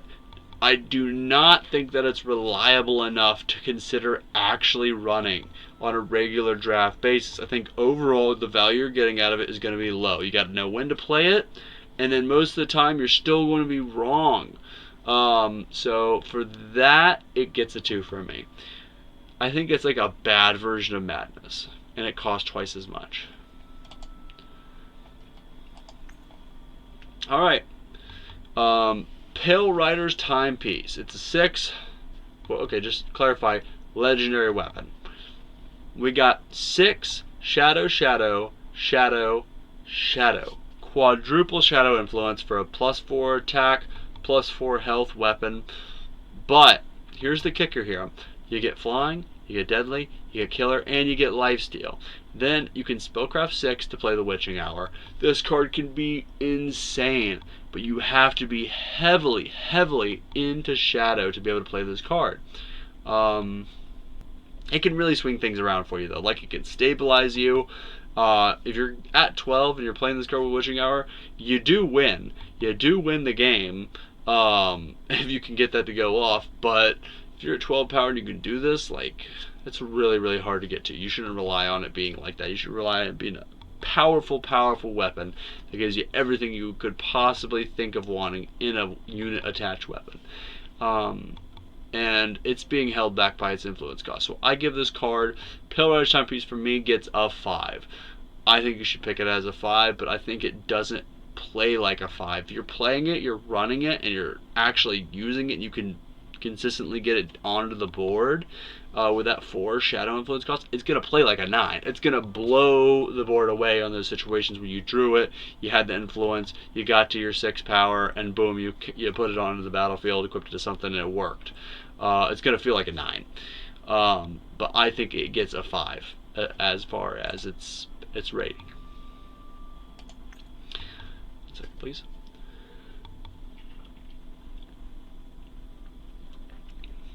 Alright. This is a 6 cost Shadow 4/4 Spore Spitter. Common Mandrake with Pledge. And while the enemy player has 10 or more cards in their void, it has lifesteal and unblockable. If you're even a little bit into the mill strategy, like the potential, this card is a solid playable for you because it can get crazy lifesteal and unblockable. And then, not to mention, if you draw it on your first turn, you know you're going to get the milled for a while. You can just pitch it away to get your Shadow Sigil. It just turns into a Shadow Sigil for you on the first turn of the game. So I think Spore Spitter gets a 5. It is a perfectly playable card. It gets kind of a build-around-y effect to it. You can't just slot it into any deck, but I think it's powerful enough in the decks it's good in that you can count it as a 5. Obviously, you're not going to want to take it late if you can help it. Strange Gladiator. This is a 3-cost Fire Time. Now we're into the multicolors. It's a Warrior Stranger at rare, and when a player plays a Stranger, units and weapons in their hand get +1/+1. And you can pay for an Exhaust Strange Gladiator to kill an enemy relic. This card, it just packs a punch. You're usually not going to have units in your hand when you throw this down there. Maybe 1 or 2, and not all the time. But its stats just are playable in their own. And if you do give that buff, it makes your creatures that, like, okay, a 4-drop 3/3 or something like that, making it a 4-drop 4/4. If it already had another ability, like if it's a Brood of Aramot, somehow you're in those 3 colors, then that's really solid. Like any buff to certain units, like with evasion, with survivability, with value stuff like lifesteal, with other abilities that aren't just battle skills, can make this card be really strong. And it has kind of there was, and there still is, I forgot the card, it's a 2-cost 2/1 Oni that gives all the units in your hand +1 attack. I can't remember the name at the exact moment, but it has that kind of value, but on a super worth it body. 3-cost 3/3. Then, just randomly, not randomly, like it makes sense because it's a gladiator, you break another opponent's weapons. He's got like the whirlwind going around him, so he's like knocking the weapons back, I guess. You can destroy enemy relics, relic weapons, and just stuff that's sitting on their side of the battlefield being a relic, doing relic stuff. You can just take them out. You can do that every single turn if you pay for an Exhaust Your Strange Gladiator. So that's another, I think that's a whole point worth of value right there. So I think that he is a 7. Strange Gladiator gets a 7 for me, even with the two different influences. Okay, now we got an uncommon spell. Create and draw a power burst. Okay, sorry. 4-cost Fire Primal. Victor's Feast. Create and draw a power burst, a 0/1 Totemite, a treasure trove, and an 8/8 giant. Victor's Feast is kind of a strange card. It does fill your hand with a bunch of like different little trinkets and a giant. It replaces itself, but it's slow and dirty. So I give Victor's Feast a 5. I think you take it because it gives you something to do, kind of slows your opponent down a little bit, lets you replace the card you just drew, and gives you a chance to power burst into something like a 5-drop next turn if you think your power hit, ramp into a 6-drop, or eventually get your 8/8 giant on the battlefield. And just so you know, there's the cost for each of the cards that you're getting. The power burst is a 0-drop, the Totemite Pup is a 1-drop 0/1 with no abilities. The treasure trove's, of course, a 2-drop draw a card. We know that from a lot of different other cards. If you've seen the Fire Stranger, not Prophetess Stranger, oh crap, what is his name? 2-cost 2/1 swings, when a stranger swings 1 or more, you get a Covetous Stranger, that's what it is. So yeah, Covetous Stranger, you get a treasure trove from him. So we know treasure trove from that, and then you got your 8/8 for 8. I think Victor's Feast is a solid 5. Final answer. Okay, here we go. Unlock the Vault. It's a rare spell. 6-cost Fire Time. It lets you play a weapon. Lets you play a relic weapon, a non-weapon relic, and a non-relic weapon from your void. This card, every time I read it, it's just confusing. Once you think about it, you can get a Blackguard sidearm, I think that's what it's called, but like the 2/1 quick draw weapon, you can get that to attach to a unit. You can get something like the Monolith, the 5 cost. When you sack a unit, increases its ability by 1. Has the drain effect constantly. That's just your, non-weapon relic. And then you can get a relic weapon. So you get those 3 things for 1 card. Definitely has a similar feel in my mind to Smuggler's Stash, post-nerf, because that's also a 6-drop. But this card is a little bit more broad in what it's getting. And it's getting you no units whatsoever. I think this card kind of is a 3 in draft. That's just my opinion, but I think it could be insane in the decks that wants it. In the deck that wants that card, Unlock the Vault is really good, if not dirtily. Okay, now we're on to Rakano. 3 cost, relic weapon, 3 attack, +1 armor, and it's got Spellcraft 3 to reinforce, giving you 4 more armor. So it can be a 3/5 Rakano relic weapon for 6. I think it's a 3 cost 3/1. That's fine in its own. Like it's a nice little bit of a removal spell if you're in Rakano to reward you for being in it. So that right there is a 5 to me. And I think with the ability to give it a little bit more toughness and swing a couple times, it gives it a 5.5 in my eyes. Strange Blacksmith. This is a 4 cost fire justice 4/3 rare soldier stranger. Strange Blacksmith. When a player plays a stranger, they draw a weapon from their void. You can pay 8 and exhaust Strange Blacksmith to deal 3 damage to an enemy, and you gain 3 armor. So it's kind of a drain ability, but you're exhausting him, so you're doing it when you have like a board stall to just kind of get some incremental armor gain. When a player plays a stranger, they can draw a weapon from their void ability. Hopefully you get it to where it's only affecting you, because you don't want them attacking your Strange Blacksmith with a weapon they got from their void, like a relic weapon, getting them value for you playing the card. So hopefully it doesn't happen. It should happen that you, since you're in Rakano colors, unless you're against a mirror, it's going to happen for you more often, especially if you build your deck to do it. And that's a really solid ability. Just enters the battlefield, or another one enters the battlefield, just getting your relic weapons back. Or your unit weapons too, if you've had creatures die with them attached to it. So, and the stats aren't terrible. It does die to a good bit of burn spells, like here, just annihilates it. Well, it doesn't annihilate it, it kills it. Annihilates, it's a completely different spell. So,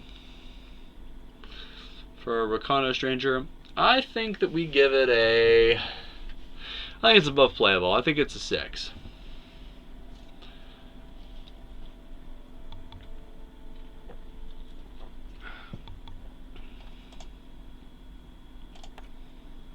Combine the second 2 parts into 1. But we got a relic weapon here. Hammer of Glory, 5 costs, fire, justice. Heavy in the influence. Your avatar can attack sites that when your avatar attacks a unit, you silence that unit. The +4 attack, +5 armor is really solid on this thing. It's a pretty good little kill spell that gets rid of even stuff like revenge. It gets rid of double damage. Like, it can attack into some stuff that you really wouldn't be able to attack into normally with a weapon like this, a 4/5. So for the versatility, it's nice. It's a solid rare. And I think for that it gets a 6.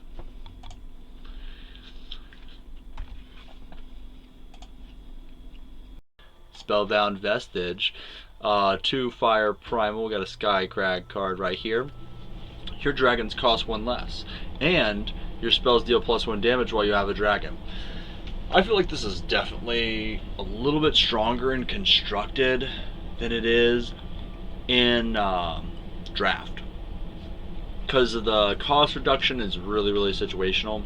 And the spell damage, like I've been saying multiple times, spell damage has just gotten a little bit more incrementally weaker in draft in general.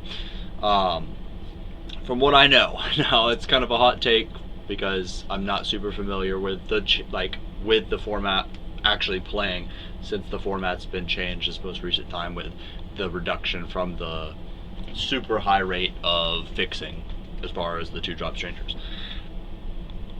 Now that I've gotten all that out, I think Spellbound Vestige is a 4. And it's a cheap relic, so I think it's a 4. Yeah, and it's kind of a build roundy card too. Acidonis, Untainted, 4-drop, Fire Primal Dragon unit. It's a 3/4 with flying. Its first mastery ability is Mastery 3. And when you hit them, basically with Acidonis' power, it's just one hit, as long as it's unblocked, of course. You increase the damage of a spell in your hand by 3 on your Mastery 3. So, let's say, for example, you had a Seer in your hand. Your Seer now does 6 damage. That's a permanent buff to Seer. So that's fantastic, especially if you have the turn back time spell to get your Seer back once to deal another 6 damage to a big unit or face. And then, which that's kind of high rolling. That's pretty lucky. That's the 3-card combo right there, and you hit them in the face with Acidonis. But anyways, it is some synergy. If you happen to also be in those 3 colors. But yeah, Mastery 12. So that's 4 hits with Acidonis if he's unbuffed. You create and draw 3 copies of a spell in your hand. It doesn't have to be the one that you buffed for the 3 damage. It could be a completely different one. But if it is, hey, that's awesome. That ability is a little bit more situational in draft. It's like if you're hitting them for 12 damage with Acidonis, you usually don't need to triple a spell. But I mean, hey, it's there. But I really do think that increasing the damage of a spell in your hand by 3 is a thing. Like, I think it actually is really, really, really fantastic. It's better. It's like a little bit more has to be in this exact situation than like any of the other damage buffing static abilities. And you have to have that card in your hand when he hits. But overall, this card is an 8. Because you're gonna play it. It's a 4-drop, 3/4 flyer. That's awesome stats. And then in Skycrack, he's got that little bit of bonus for the damage spells. He's got that little bit of synergy. And then he's also a dragon, so there are a couple cards that synergize with him. So I think he's an 8. Pardon me. Strange Tracker, 4-drop. Fire Primal, that's another Skycrack right there. 2/4 Warrior Stranger unit. When a player plays a Stranger, it goes Berserk. Pay 3 and exhaust Strange Tracker to draw a dragon of your choice. Oh, and this is a rare, just like Acidonis was. You can pay 3 and exhaust Strange Tracker to draw a dragon of your choice from the deck that you haven't played this game. In draft, most likely, unless you're like getting a common dragon that you haven't had 2 copies of, it's almost always going to read pay 3, exhaust Strange Tracker to draw a dragon of your choice from your deck. You just have to make sure you haven't played one of those this turn. It's not going to give you the option to pick one that you've already played, so you just got to keep that in mind when thinking about what you're going to get. So a 2/4 for 4, a little bit of Stranger synergy, a little bit of Dragon synergy. I like that. It comes out with Berserk, so that's noteworthy. So if you can give it any buffs, then that's nice. I'm going to go ahead and say that it is, I would say just a 5. And if you're running like a dragon, and you've got a little bit of time on your hands, like not time as in the faction, but if you have actual, like, you know, time as in you're playing kind of a control-y build, then I think this kind of like can play like a 6. Getting that dragon, that's a little bit of card advantage for you, even though it gets exhausted, and it's really slow. So I think overall this card's a 5. And then with dragons, it gets a little better, like a good bit better. Shrine to Carve It, man. The builds and expedition around this, I think even Enthroned to some extent, are really awesome. Like crazy powerful feeling. Like if you're playing against this and they Shrine to Carve It and it works out for them, they got the combo of the sacrifice and having a board, and you know, having the Shrine to Carve It out. Like it can feel so powerful. Now in draft, it is to some extent kind of like a really nice relic for those sacrifice decks, but it does nothing unless you have like at least like some type of board and the ability to sacrifice. So I think that overall that kind of grants it in draft a ranking of maybe a 3.5, let's say 4, because it is a powerful effect, but I don't think you just take it. It's really a build round card, but even as a build round, I think it's like a 4.5 max. Strange Burglar. 4 cost Fire Shadow. Again, just like Shrine to Carve It was 3 cost. A 3 cost Fire Shadow rare. Now we got Strange Burglar. It's a 4 cost Stone Scar, which is Fire Shadow 5/4. It's a Rogue Stranger at rare. And when a player plays a stranger, their units get +1 attack this turn. You pay 2, and you exhaust the Strange Burglar, and you sacrifice another unit to draw 3 cards, and you take 3 damage as a result. So, lots of card advantage. Not too hard to cast, but you are losing your big beefy unit you just played to draw your cards, and you're losing another unit. So you have to like be in a really safe position. You got to be a bit ahead, or at least in a board stall, a pretty wide board stall, to be able to really activate this ability safely. Or it has to be early in the game, you're just cranking out, you got your Strange Burglar, next turn you're taking the 3 damage, you're losing one of your blockers, it's just working out into curve. And just for the 4-drop 5/4 body, that's pretty big. And then when you play a stranger, your units get that +1 attack, kind of the same feel as Bandit Queen, but man, it's just like, okay, so they're not getting quick draw, but the body on this guy is insane, and it doesn't have charge, but the ability on this deck draw 3 cards. It's just, this card is insane. Yeah, so I think this card's like, you see it and you're like, okay, awesome. I feel great about my decisions, taking it. And I think it's hard to say, like whether it's an 8 or a 9, but I'm between those. So I'm gonna say it's 8.5, easily 8.5. Premature Burial.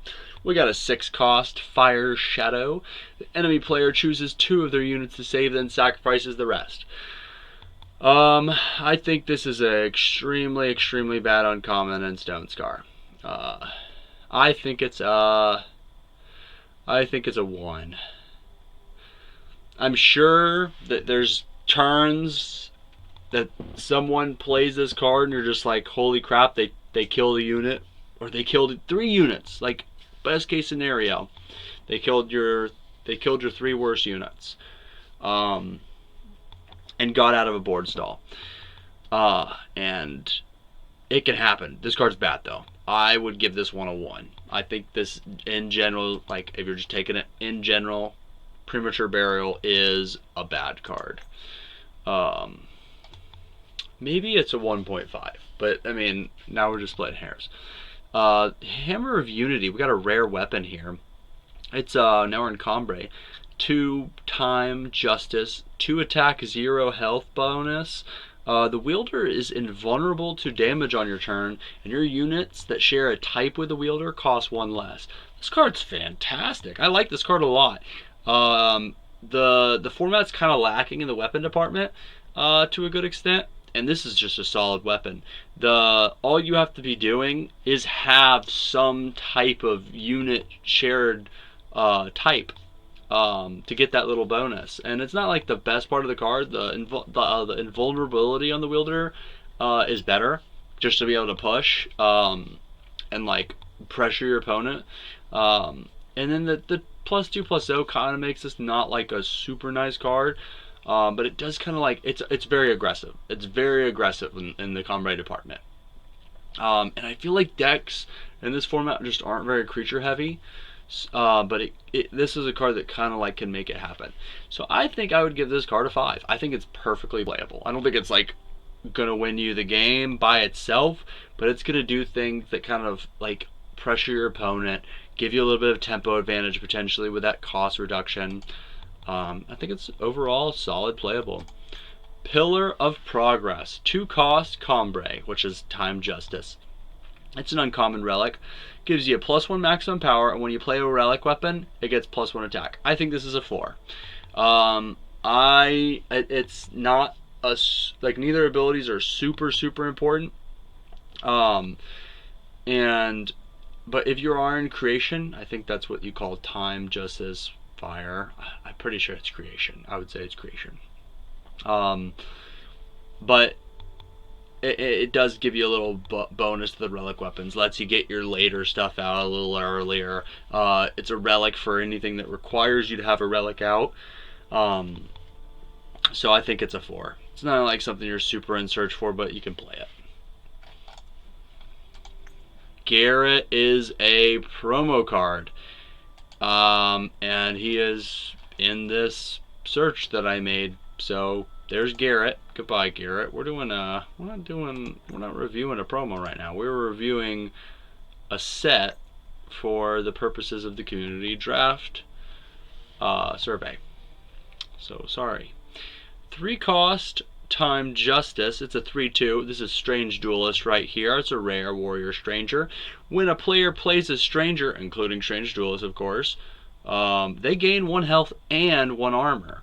And you could pay 4 and exhaust Strange Duelist to silence a non-stranger unit. Okay, so let's see. Kind of slows the game down a little bit, lets you have some room to breathe potentially if you're fighting aggro, which is a little bit rare in this format than most. The silence ability seems really good. Like because there's a lot of cards that aren't strangers that you would want to silence. Definitely, especially in this format where like you could be facing a deck that has like maybe only a couple strangers. Or you could be facing a deck that has tons of strangers, and then you get their benefits for this being a stranger. So I think this is a 5. I think it's playable. Continued repeatable silencing can really get on your opponent's nerves, but having 2 health makes this kind of a fragile card. It has aggressive stats, but not for its cost. It's a 3/2, just for 3. So it's kind of weak on the stat department. The bonuses are kind of odd as far as the health and armor gain. The armor gain can help you if you have some relic weapon action going on. But I just think that and you're paying, next turn you'll be able to silence something, but your unit's exhausted, so you can't really use it. So it's just kind of like, it takes the place of like kind of a relic card. So maybe not a 4 or a 5. I think it actually might, like in my mind now, it's making it up to a 5.5. It's a little bit above playable. Majestic Skies. This has its own little archetype in Expedition, but that's not what we're here to talk about. It is an Elysian relic, uncommon, 2 costs. It's got the time primal action going on, and your units with flying have +1/+1. Ultimate. Pay 6 to draw a unit with flying from your deck of your choice. From your deck. Yeah, flying unit for 6. I think that's a really like more important ability here than it is in Constructed, because I think you're going to get to 6 and then you're going to want to get a flying unit to get this little buff from. And I think that's probably there's a good chance that might be the more important ability on this some of the time. The flying, like pushing your flyers above and beyond their opponent's flyers, is definitely a possibility here too in Time Primal with that +1/+1 bonus. I think this card is super a build around card. But you're building around something you already want to do, which just makes the build around like it's perfect. It's perfect. And I think that this card gets 6.5 from me.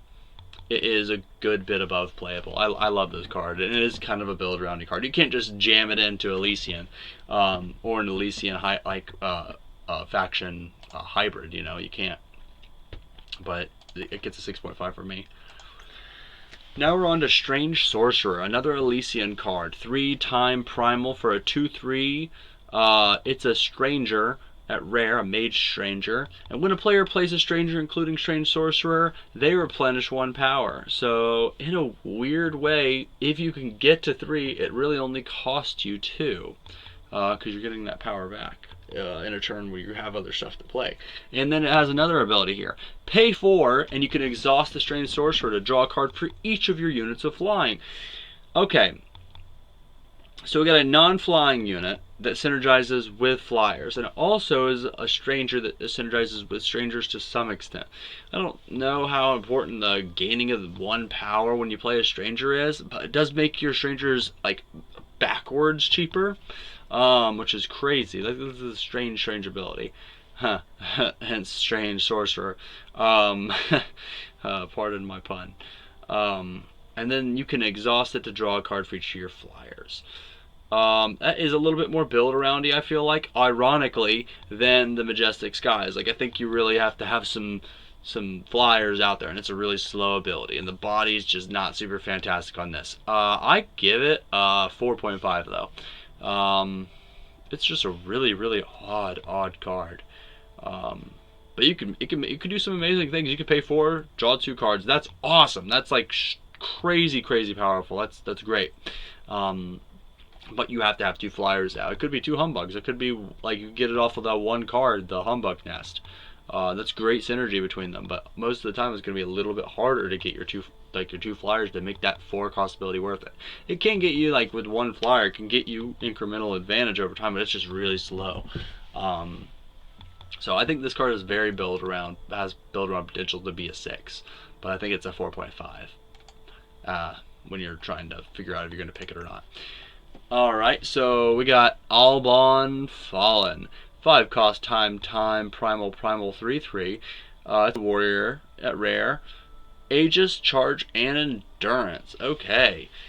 Summon enemy units are reckless and can't fly until your next turn. So this in a weird way has synergy with your flyers and your ground units. Your flyers just get uncontested in the air. Like, it basically says your flying units are unblockable.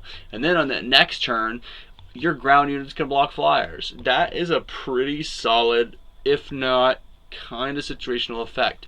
If you build around Alban, though, with making sure you have a good amount of flyers for that one, like, kind of, what is it, Cloud of Ashes kind of turn with Alban, it's going to be solid. He's got charge, so, I mean, all of the units that can't fly are now able to block him.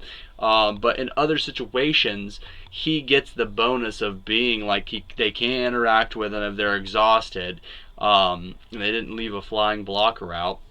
So it's another surprise free damage. And then he gets the block on the backlash. He blocks any flying units your opponent had exhausted and then are attacking with.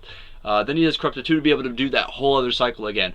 I think Alban is like really like low key powerful. This card is just crazy powerful if you have a good flying presence. So I give Alban a 5.5. His stat line isn't fantastic, but having Aegis, Charge, and Endurance just makes up for that. Like, it's a lot. He has a lot of power here. Only thing that he's really suffering from is the 4 influence cost is kind of hampering him, and his stat line, he just wants weapons. He just needs weapons, and this is a pretty weapon-light format. Of course, he wants flyers, but I think you can get that done. Alright, Endless Nightmare. Now we're into Zenin. 2 cost, time, shadow, 3/1. Endless Nightmare can't block. It's a nightmare. Time, shadow. If you fulfill that requirement at the end of your turn, if you have 4 or more remaining power, you can play Endless Nightmare from your void. It doesn't drain your power in any way, by the way. It's just, that's what it does. Like, it just comes back. I think this card is a 3.5. I don't think it's very good.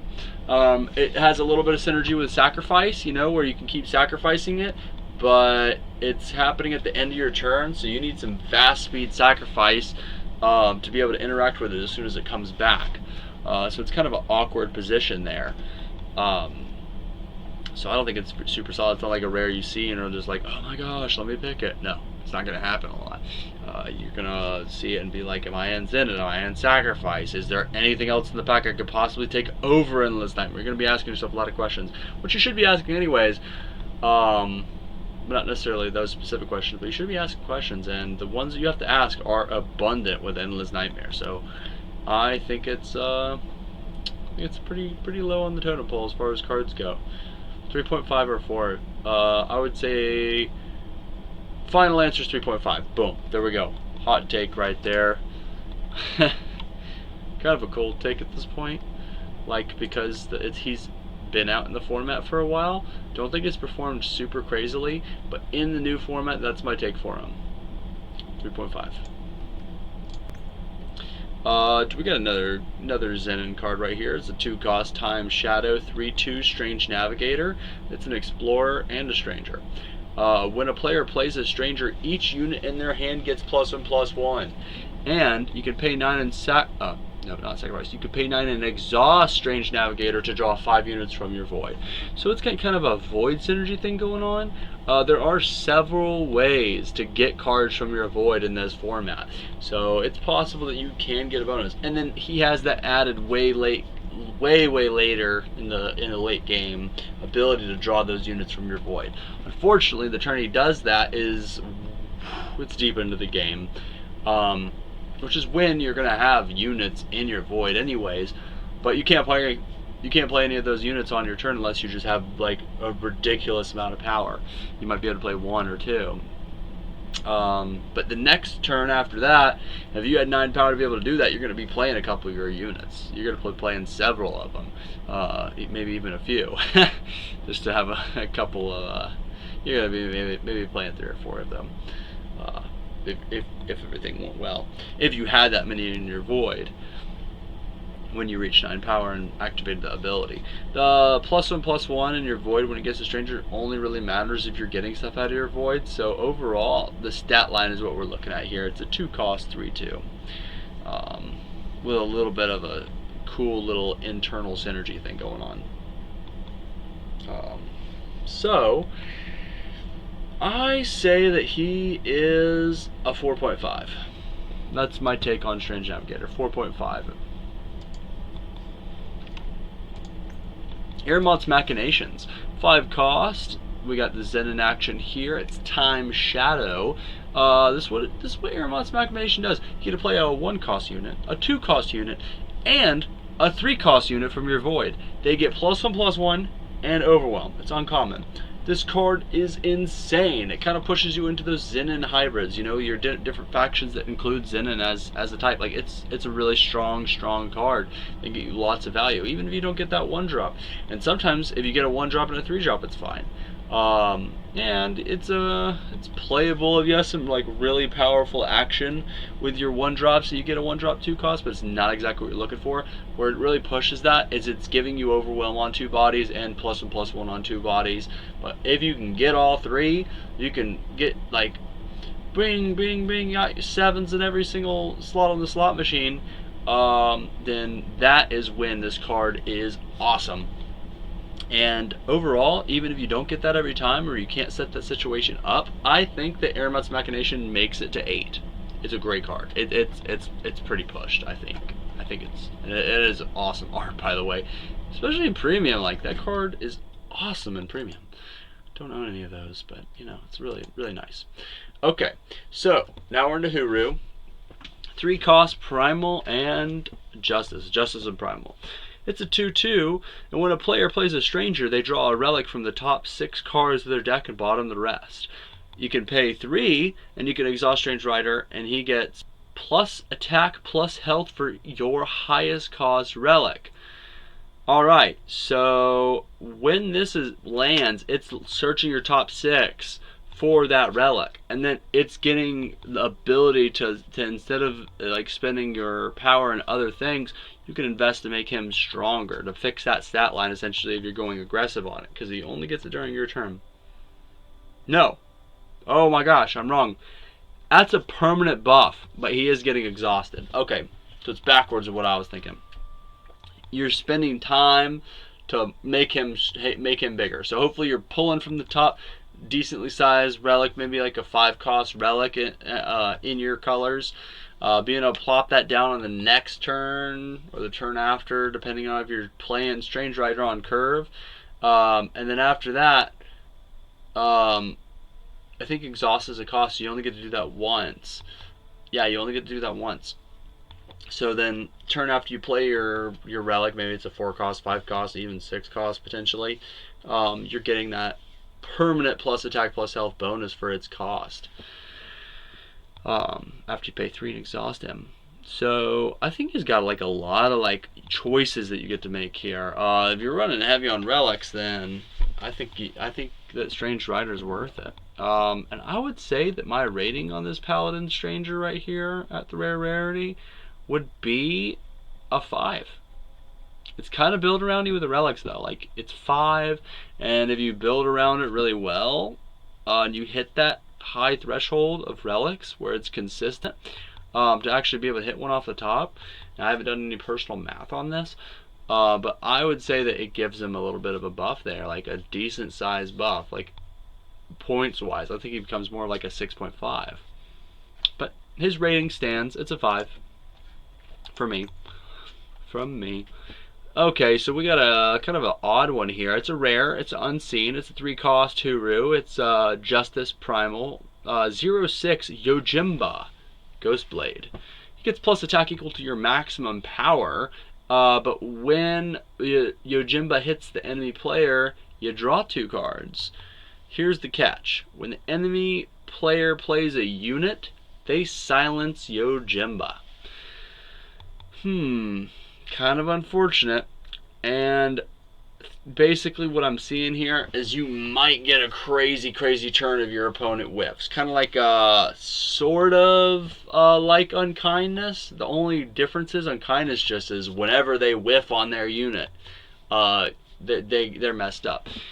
Which actually is, yeah, Yojimba has a lot of similarities to Unkindness. But the moment that if they don't whiff the next turn, like if one time they can get that unit out, it's kind of the opposite of Unkindness in that. It's like, if they can play that unit, Yojimba's done. He's out of here. He's a 0-6 vanilla. But that still has merit. So I think that Yojimba, for me, he's definitely got some unique factors going about him. The self-silence is kind of crazy, though. So I think he gets a 3.5. Not irredeemable, but just very weird. Definitely a defensive card. Yeah, and having a little bit of some evasion of some type really goes a long way with Yojimba. Dying Sun Tapestry. 6-cost Justice Primal Relic, an uncommon. When you play a curse and a relic in the same turn, play Dying Sun Tapestry from your hand for free. Okay, and at the end of your turn, give one of your exhausted units +1/+1 and overwhelm. Okay, so this is a kind of a strange card. It has an ability for cost reduction if you played a curse and relic, which is pretty rare to happen in the same turn in a format like this draft format. This is one of those formats where it's most likely to happen. But this is a strange version. What the heck is it called? Here I am forgetting what that ability from last set is called. Where you have to cast a spell and an attachment in the same turn. Man, I can't even remember that. Okay. I don't want to look it up because it makes it muster. Boom. Okay. Can't believe I almost forgot muster was the thing. Out of it. Muster. Okay. And so yeah, it's kind of like a weird version of muster, but you're not doing any spell action there. It's just curse and a relic. I'm not sure because I haven't actually ever played this card.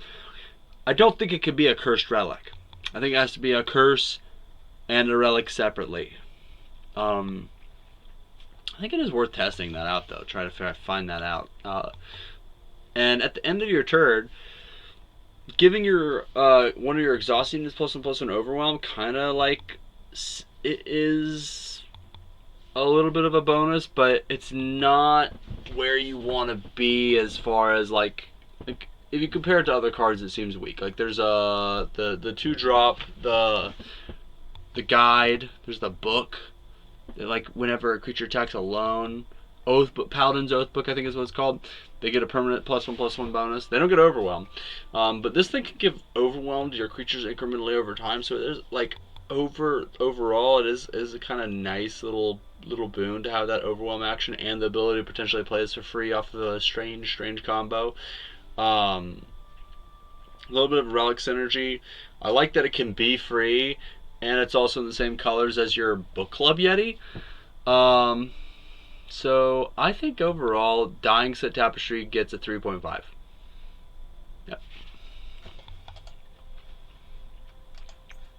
Reborn Master. Okay, now we're in Argent Port.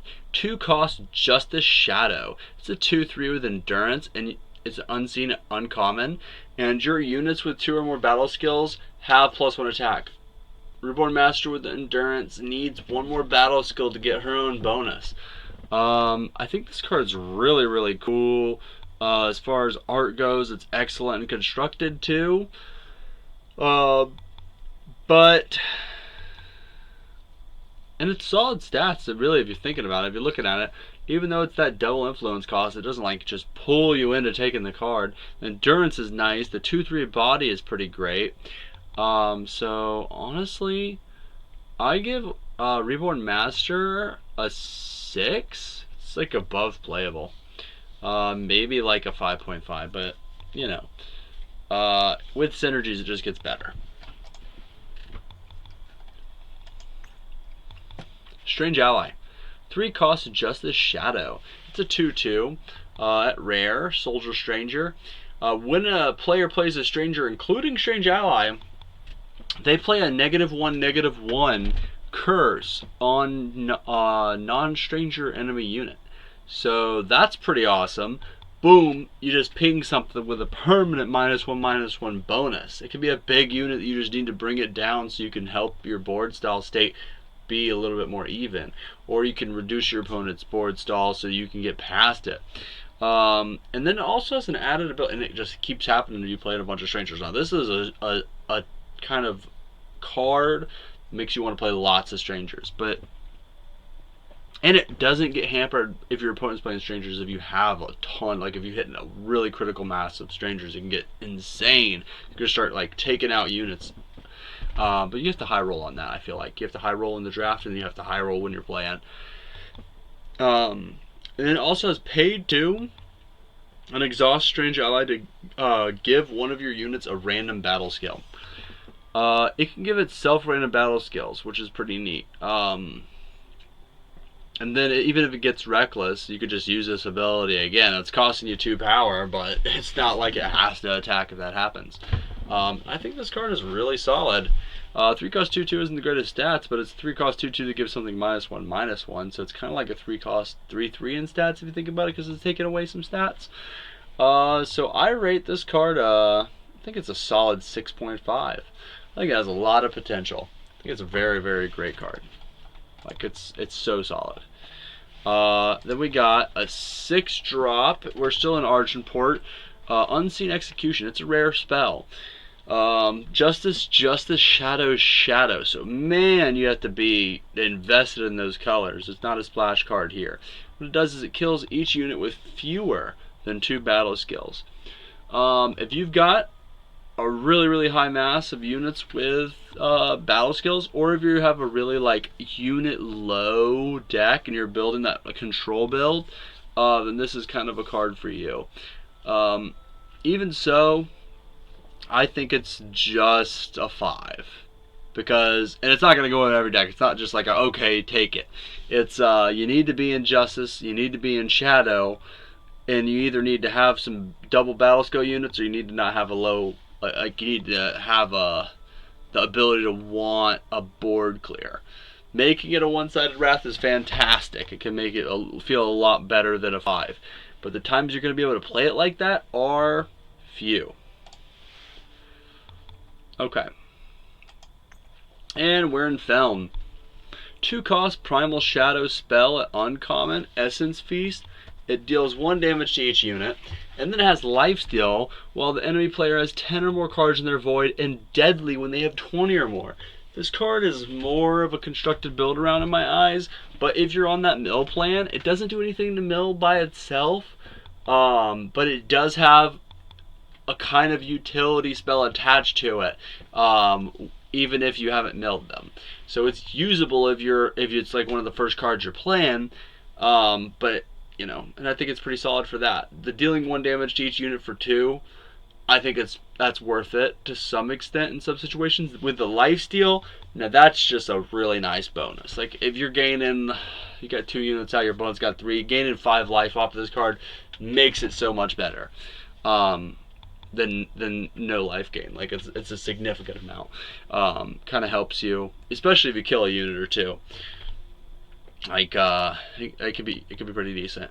Now, full on board clear with some lifesteal for 2, I think it could be really, really nice. Because then you can kind of build your board after that. Because it's only 2 power, and it's late game. If you're activating that ability, it's going to be late game with the 20 or more in the void. So I'd say it's solidly a build around. And I think it gets a 4, maybe a build around 6. Yep. So 4. I think it's runnable. Okay. Strange Broker. 3-cost Primal Shadow 2/4. Strange Broker. Whenever, and it's a rare rogue stranger. When a player plays a stranger, their enemy discards the top 4 cards of their deck. Here we go with some mill. Some pretty solid mill too. Like this card just mills 4 when it lands, and then if you're playing dedicated strangers, it can get crazy quick. And then also has the ability pay 7 and exhaust Strange Broker to play permafrost on a non-stranger unit. Now that is an awesome added bonus. I really, really like that ability. And I think that makes Strange Broker,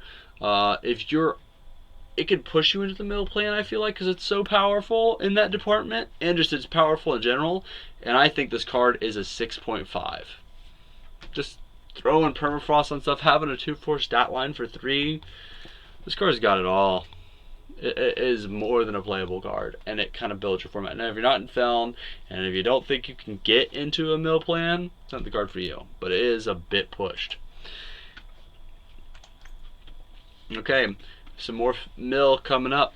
4-cost Primal Shadow 3/3 flying Aegis rare Nightmare Dragon. The Dark Talon Wyvark is an excellent card right here. It is so safe with its Aegis and its flying. It's swinging, you're taking damage from it, and whenever it hits the enemy player, they're going to discard every card until they can hit a unit that they discard off the top of their deck.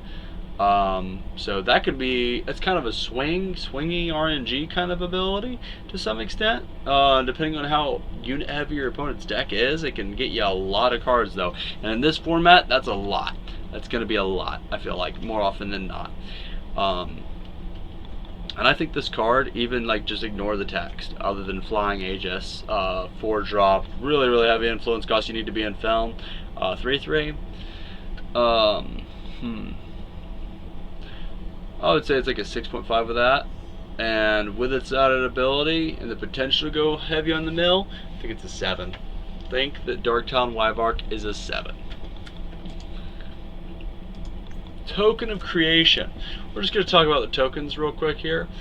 This one is Fire Time Justice, depleted, gained Fire Time Justice. The tokens are solid. I don't really know exactly where I would rate all the different tokens, but I think you take them like 4s. Like, maybe 3 point. Yeah, you take them like 4s. They're definitely playables. But you want, like, since you already have that power, you're paying for it like as if you're taking a card that's replacing another card. It's replacing a Fire, a Time, a Justice Sigil, for example. You're not actually gaining part of your 23, you know? or however many cards, or not 23, and this would be 28. Yeah, you know. So it's not going to be actually part of your 28. It's going to be part of your 17 or so power cards. And they come in depleted always, but they do have that versatility. If you have double influences, though, you're kind of getting hampered.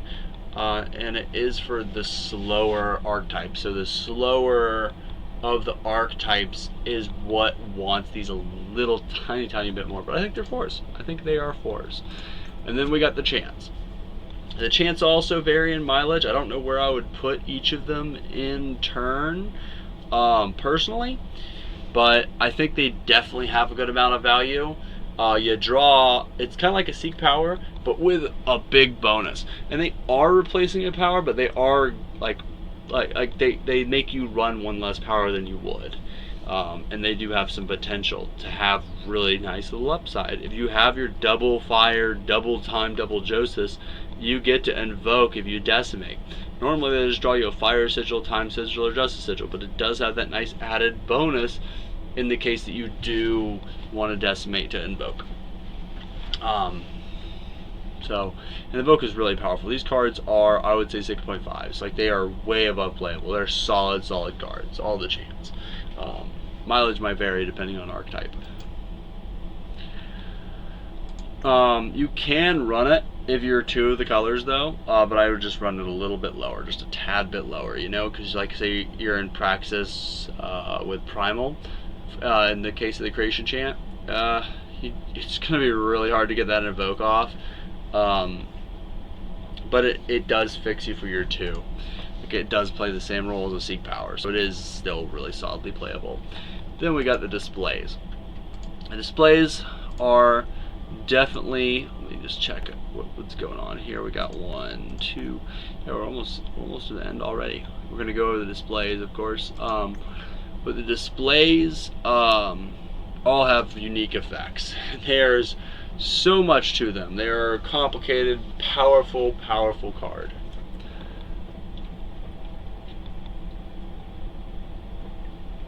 All 5 of them. This one is 3 cost, Fire, Time, Justice. It's the Display of Creation, and they're all uncommons. You get a choice. You can draw 2 random sigils from your deck, or you can silence each attacking enemy unit. They get -2 attack this turn, or you can give one of your units +2 attack permanently, and you gain 2 armor. I think this is one of the, it's kind of like got that defensive feel. It's heavier on the slower defensive kind of builds. When it does still kind of give you that fast spell +2 attack action as a trick. This is a super versatile card. If you need in the power and you're at 3, you can get it.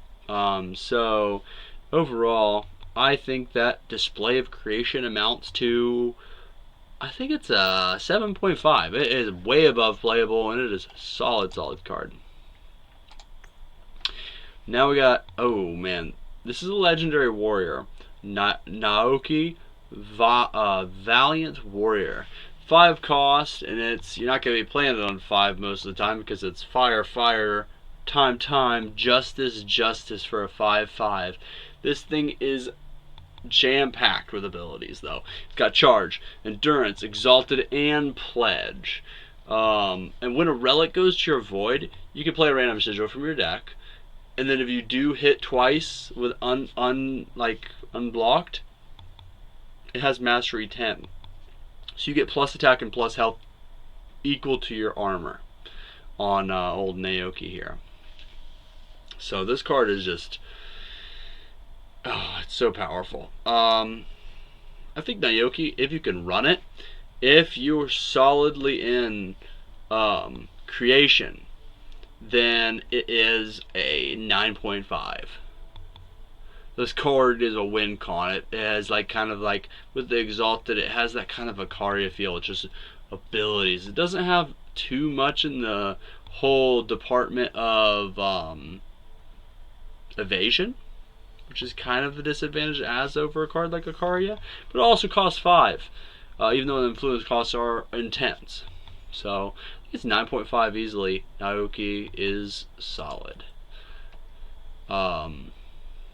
Next, Edge of Prophecy. It's a uncommon relic weapon. 7 fire time uncommon, 3 attack, 3 armor. Summon, you double Edge of Prophecy's attack and armor.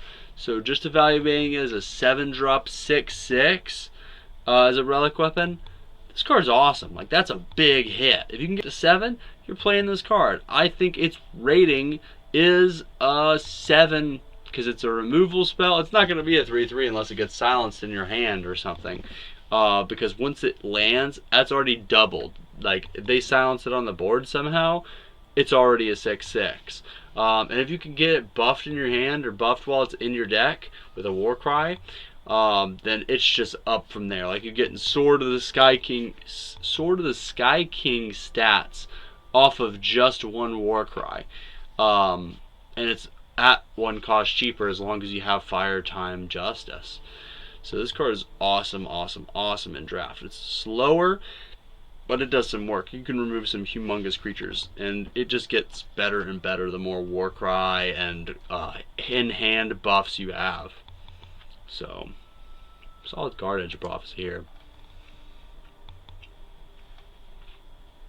We're going to skip the token and the chant. We've already talked about both of those. But here we go. Display of Destruction. Deal 3 damage to an enemy unit, and you gain 3 life. Display of Destruction is a common fast spell. We got Fire Time Shadow. So yeah, you deal 3 damage to enemy unit, gain 3 life, or sacrifice a unit to get +6 power this turn. Or play 3 1/1 Exhausted Cultist. Okay, so the cultists for 3, like assembly line kind of thing, instant speed, but you don't get to block with them. That's awesome. That's a really solid card. And then I think the weakest ability on here is probably sack a unit to get +6 power this turn.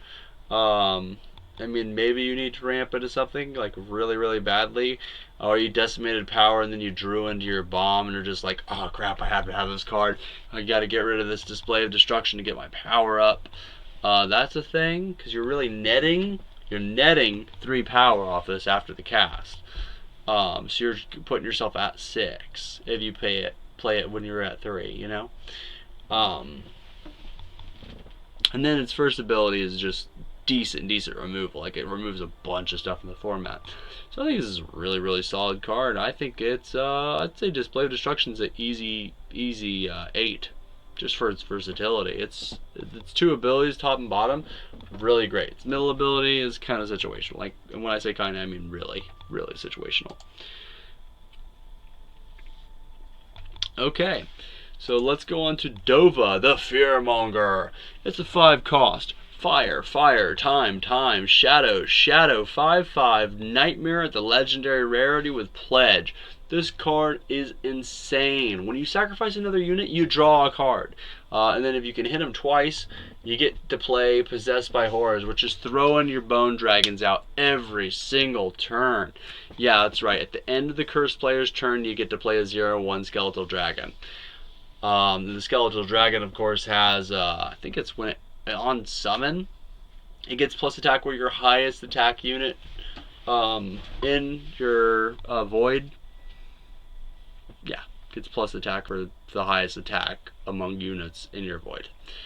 So that's solid. Like, if you can hit him with twice with that, like, that's a humongous like bonus to your clock with the flying. But if you're hitting him twice, then they're probably not having a lot of ground power, so the flying is just icing on the cake there. And then if you're sacrificing units and drawing cards, that's just going to get you further along onto being able to get more removal, getting into bigger creatures. You know, you don't need fixing after you can play Dova, though, like, most likely, because Dova is what you're fixing for. So definitely only play if you're in Fire Time Shadow. And if you are, and you can play Dova reliably with a little bit of fixing, I think Dova plays like an 8, and that's what rating Dova gets. Definitely avoid it like the Plague, if like a Dova Fearmonger Plague kind of thing. But avoid it like you're going to be Possessed by Horrors, or a Skeletal Dragon Invasion, you know. Like, this card can be scary if you don't have the right influence. So, you know, skip out on it if you can't. If you can't run it. Awakened Gorger, 6-drop, Fire Time Shadow 9/9. And at the start of your turn, sacrifice a unit, then you gain 3 health and +3 power this turn. It's a Nightmare Kieran uncommon. And I think Awakened Gorger gets a 5. It's a playable big creature with a little bit of strange utility. And it's not really optional unless you have units. Like, so if you just drop it down and you don't have units, you're going to have 9 power, or maybe even 10 power the next turn. You're going to have gain 3 life, but you're also losing a card in your hand. So it has that weird spot it fills there. Otherwise, it's just giving you that a consistent bonus, so you can get big creatures out, but you're already hit 6. So it's just pushing you over the edge or making you double cast, like getting 2 spells, two cards out a turn. So Awakened Gorger for me gets a 5. Just last answer. It's playable. Another token, another chant, and we're on to the Display of Menace. This is a 3-cost fire primal shadow. Fastbella uncommon. Display of Menace says deal 1 damage to each enemy, or kill an enemy relic and give relics in the enemy void bound, or sacrifice a unit to draw 2 of the top 4 cards of your deck and bottom the rest. Okay, so we got a little bit of stuff to break down here. Killing an enemy relic is awesome. Given the relics, an enemy void bound is just kind of like frou-frou. It's extra. It can happen sometimes that saved you and made you win the game, or got you a little bit more value by not letting them get their stuff back. As far as relics go, like, it could stop them from grabbing a relic weapon. Dealing 1 damage to the enemy is fine. Like, it's not going to happen too much. You can ping them for 1 damage with that. You know, get rid of some, like, you know, chump blockers on their side of the battlefield. And then I think where this card really shines is in sacrifice decks where you need a one-time outlet, and you're really wanting it because you have lots of stuff that's really good to sacrifice. Then being able to sacrifice, you need to draw the top 2 of 4 cards of your the top 4 cards of your deck. You're getting 2 cards. That's how I'm saying it. And then bottom the rest, that's good. It's really good. So you're getting 2 for 2. You're getting the 2 cards. You paid for Display of Menace and this card, so it's 2 for 2. So it's kind of a slower effect, but man, you're getting a lot of, like, card selection there. I think Display of Menace is a 5.5. No, 6. Yeah, I think it's a 6. It has 3 abilities, and they're very versatile. No, the card's very versatile because each of its abilities kind of fills a niche. You could be facing aggro. It's a little bit more rare. You're most likely going to see enemy relics, so it's decent for that. You don't have to run Ruin if you have Display of Menace, and you can get their influence right. And then if you're in sacrifice, it just gets even better.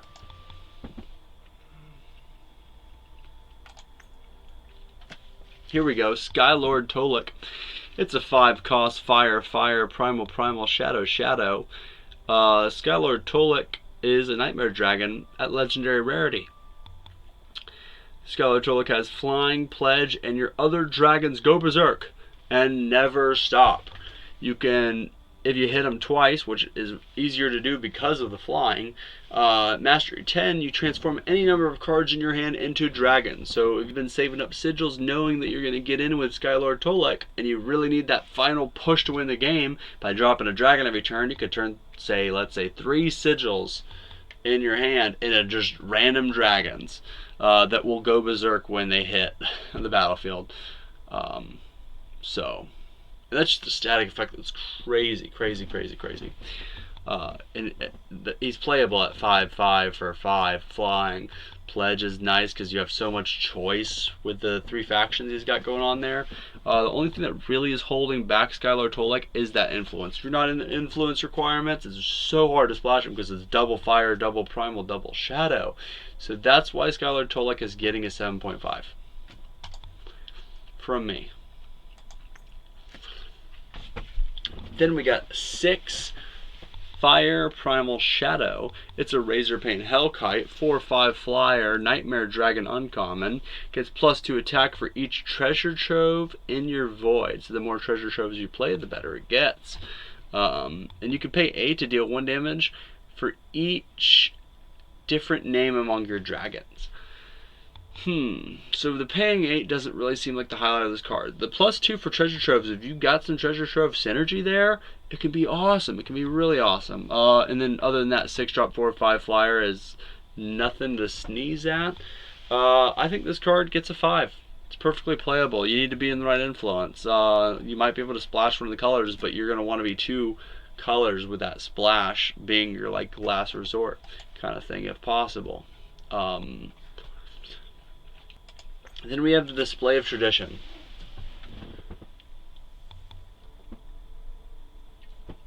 Alright, 3 cost, fast spell, uncommon. It's got Time, Justice, Primal. You put an enemy unit into its owner's hand, and then you increase its cost by the highest cost among your relics, or you can silence the enemy void, or you can give one of your units +2 health and killer. I think Display of Tradition is alright, but I don't think it's crazy. I think it gets a 5 from me. It's perfectly playable, but with the triple influence and the kind of lackluster effects, especially compared to the other displays, it gets a 5 from me. This card's crazy. It's a 5 cost uncommon relic. Time, Justice, Primal. Once per turn you can pay 2 to stun an enemy unit, or draw a card, or give each of your units +1/+1 this turn. So it fits so many different roles. And once you're down, it's got some like nice versatility for cheap. Alright, so Sorcerer's Wand. Let's see. I would say it gets a 6.5 from me. Alright, so we got a 5 cost, Time, Justice, Primal. Ren, Traditionalist. Mage, Legendary Rarity. Pledge, and when you draw a relic, or no, sorry, I take my prayer statement back. When you play a relic, draw a card. And once you hit twice with Ren, no evasion here like Skylord Tolek. But if you get Mastery 10 achieved, you get to create and draw 3 random relics. That's really fun ability, and the card's pretty decent. The Pledge is a nice boon. The body is pretty strong, and then playing your relics and drawing cards can be pretty nice because you're drawing potentially into more relics. You might be running 5 or 6 relics in a deck like this, hopefully. So because of all that, I think that Ren ends up being like, what's really holding her back is she's not super standout-ish. She doesn't stand out 100%, but she is decent. That triple influence is really hurting her rating. So I think Ren gets a 5. Token Purpose, Purpose Chant, and we're at the display. Display of Purpose is an uncommon fast spell, 3 cost, Justice, Primal Shadow. We got 3 choices here, of course, like the other displays. Number 1, give one of your units +1/+1 and Exalted. Whew, pardon me. Give one of your units +1/+1 and Exalted, or deal 7 damage to an enemy unit played this turn. Or steal an enemy relic with cost 3 or less. All 3 of these abilities are magnificent. Fast spell makes it even better because you can use 2 of those. Well, yeah, you can use 2 of those abilities really, maybe 3 if you count the being able to deal 7 damage to an enemy unit played this turn at instant speed after they played a trick on it, and you react with this. There's potential for it to be a trick, but really the steal an enemy relic with the cost 3 or less expansion, taking Majestic Skies after they've attacked in with their flyers, and you had a couple flyers. Like, just go, it's a crazy blowout. Like, there's a lot of potential just for that third option just being there. And then giving one of your units at fast speed +1 Exalted out of nowhere, like hopefully your opponent didn't read into it, that is sick. Like, it's just crazy what you can do with that Exalted trigger. Popping off and putting a weapon with some nice abilities and that +1/+1 addition to its normal stats on another unit. So I think this is one of the higher rated displays, despite the color combination being like it's decent, but not like mind blowing. It's not like Creation or even Tradition's color combination. Time has been really strong so far in these formats, Echoes of Eternity formats. But I give Display of Purpose an 8. Now, if you're in the colors, or if you can get into the colors. Okay, Zadia, Revered Outcast. 5 costs, Justice, Justice, Primal, Shadow, Shadow. It's a 5/5 with Pledge. And, enemy units without battle skills can't block. Crazy, crazy powerful. And then Mastery 10, Zadia gets all battle skills. This card just can blow the opponent away. This is an awesome legendary unseen. And I think that Zadia, she has a couple of high rolling abilities. Like, you really need to really just have to do good with her. But I think she has so much potential that she is a 7.5. But you really need to be in her 3 colors. Agent of Purpose. It is Justice, Primal, Shadow, Elf Unseen. You can pay 2 and exhaust Agent of Purpose to kill a cursed enemy unit, and then give Agent of Purpose its battle skills. I think this card seems really decent at first, and the 6/4 body is not terrible, but I think it gets a 4, because its ability just doesn't happen too often. And if an enemy unit is already cursed, it's not like backbreaking to kill it. And if it's cursed and I don't know. I just think this is a 4. That's another promo card. So we're gonna go ahead and skip last light jump in it. Now we're into the 4 colorless cards of the set. Well, 3, because I believe, yeah, Traverse Farm is another promo. So we got 3 more cards. We got Rage, which is a 2. Straight up, it's a 2. It costs 1. Fast spell, give a unit +1/+1 this turn. You really don't want to be casting this spell. I think it's a 2. Maybe like a 1.5, realistically. Now here we go. Here's something a little bit better. A lot better. Unfamiliar Interloper is a 2-cost 1/2 stranger at common, and summon, gain an influence of your choice, and corrupted 1 to be able to do that gain an influence ability again once it's dead. It's pretty decent for sack deck. Got some sack synergy. It's nice because this is a 3-color, 2-color splash format, it's really decent because of that. And I think that Unfamiliar Interloper gets a 4.5 or a 5. I would say, let's go ahead and say it's a 5, because it's pretty takeable with its influence fixing. So let's say a 5 for Unfamiliar Interloper. And finally, the last one. Go ahead and like and subscribe right now if you can. If you want to see more content like this.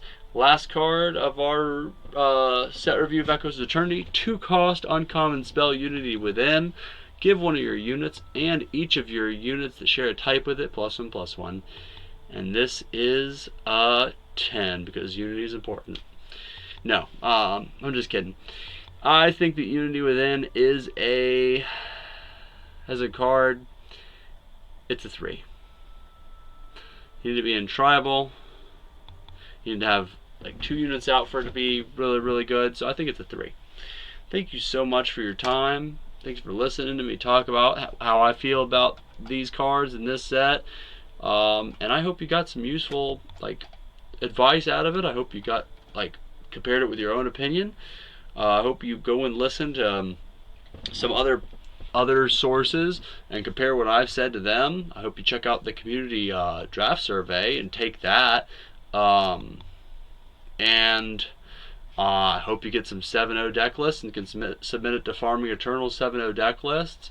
Hope you listen to Eternal Journey. I hope you do all the things. And I hope you subscribe to my channel and come back for more. Thank you so much for joining me for this set review. It was a blast. Have a great night, everybody, and good night.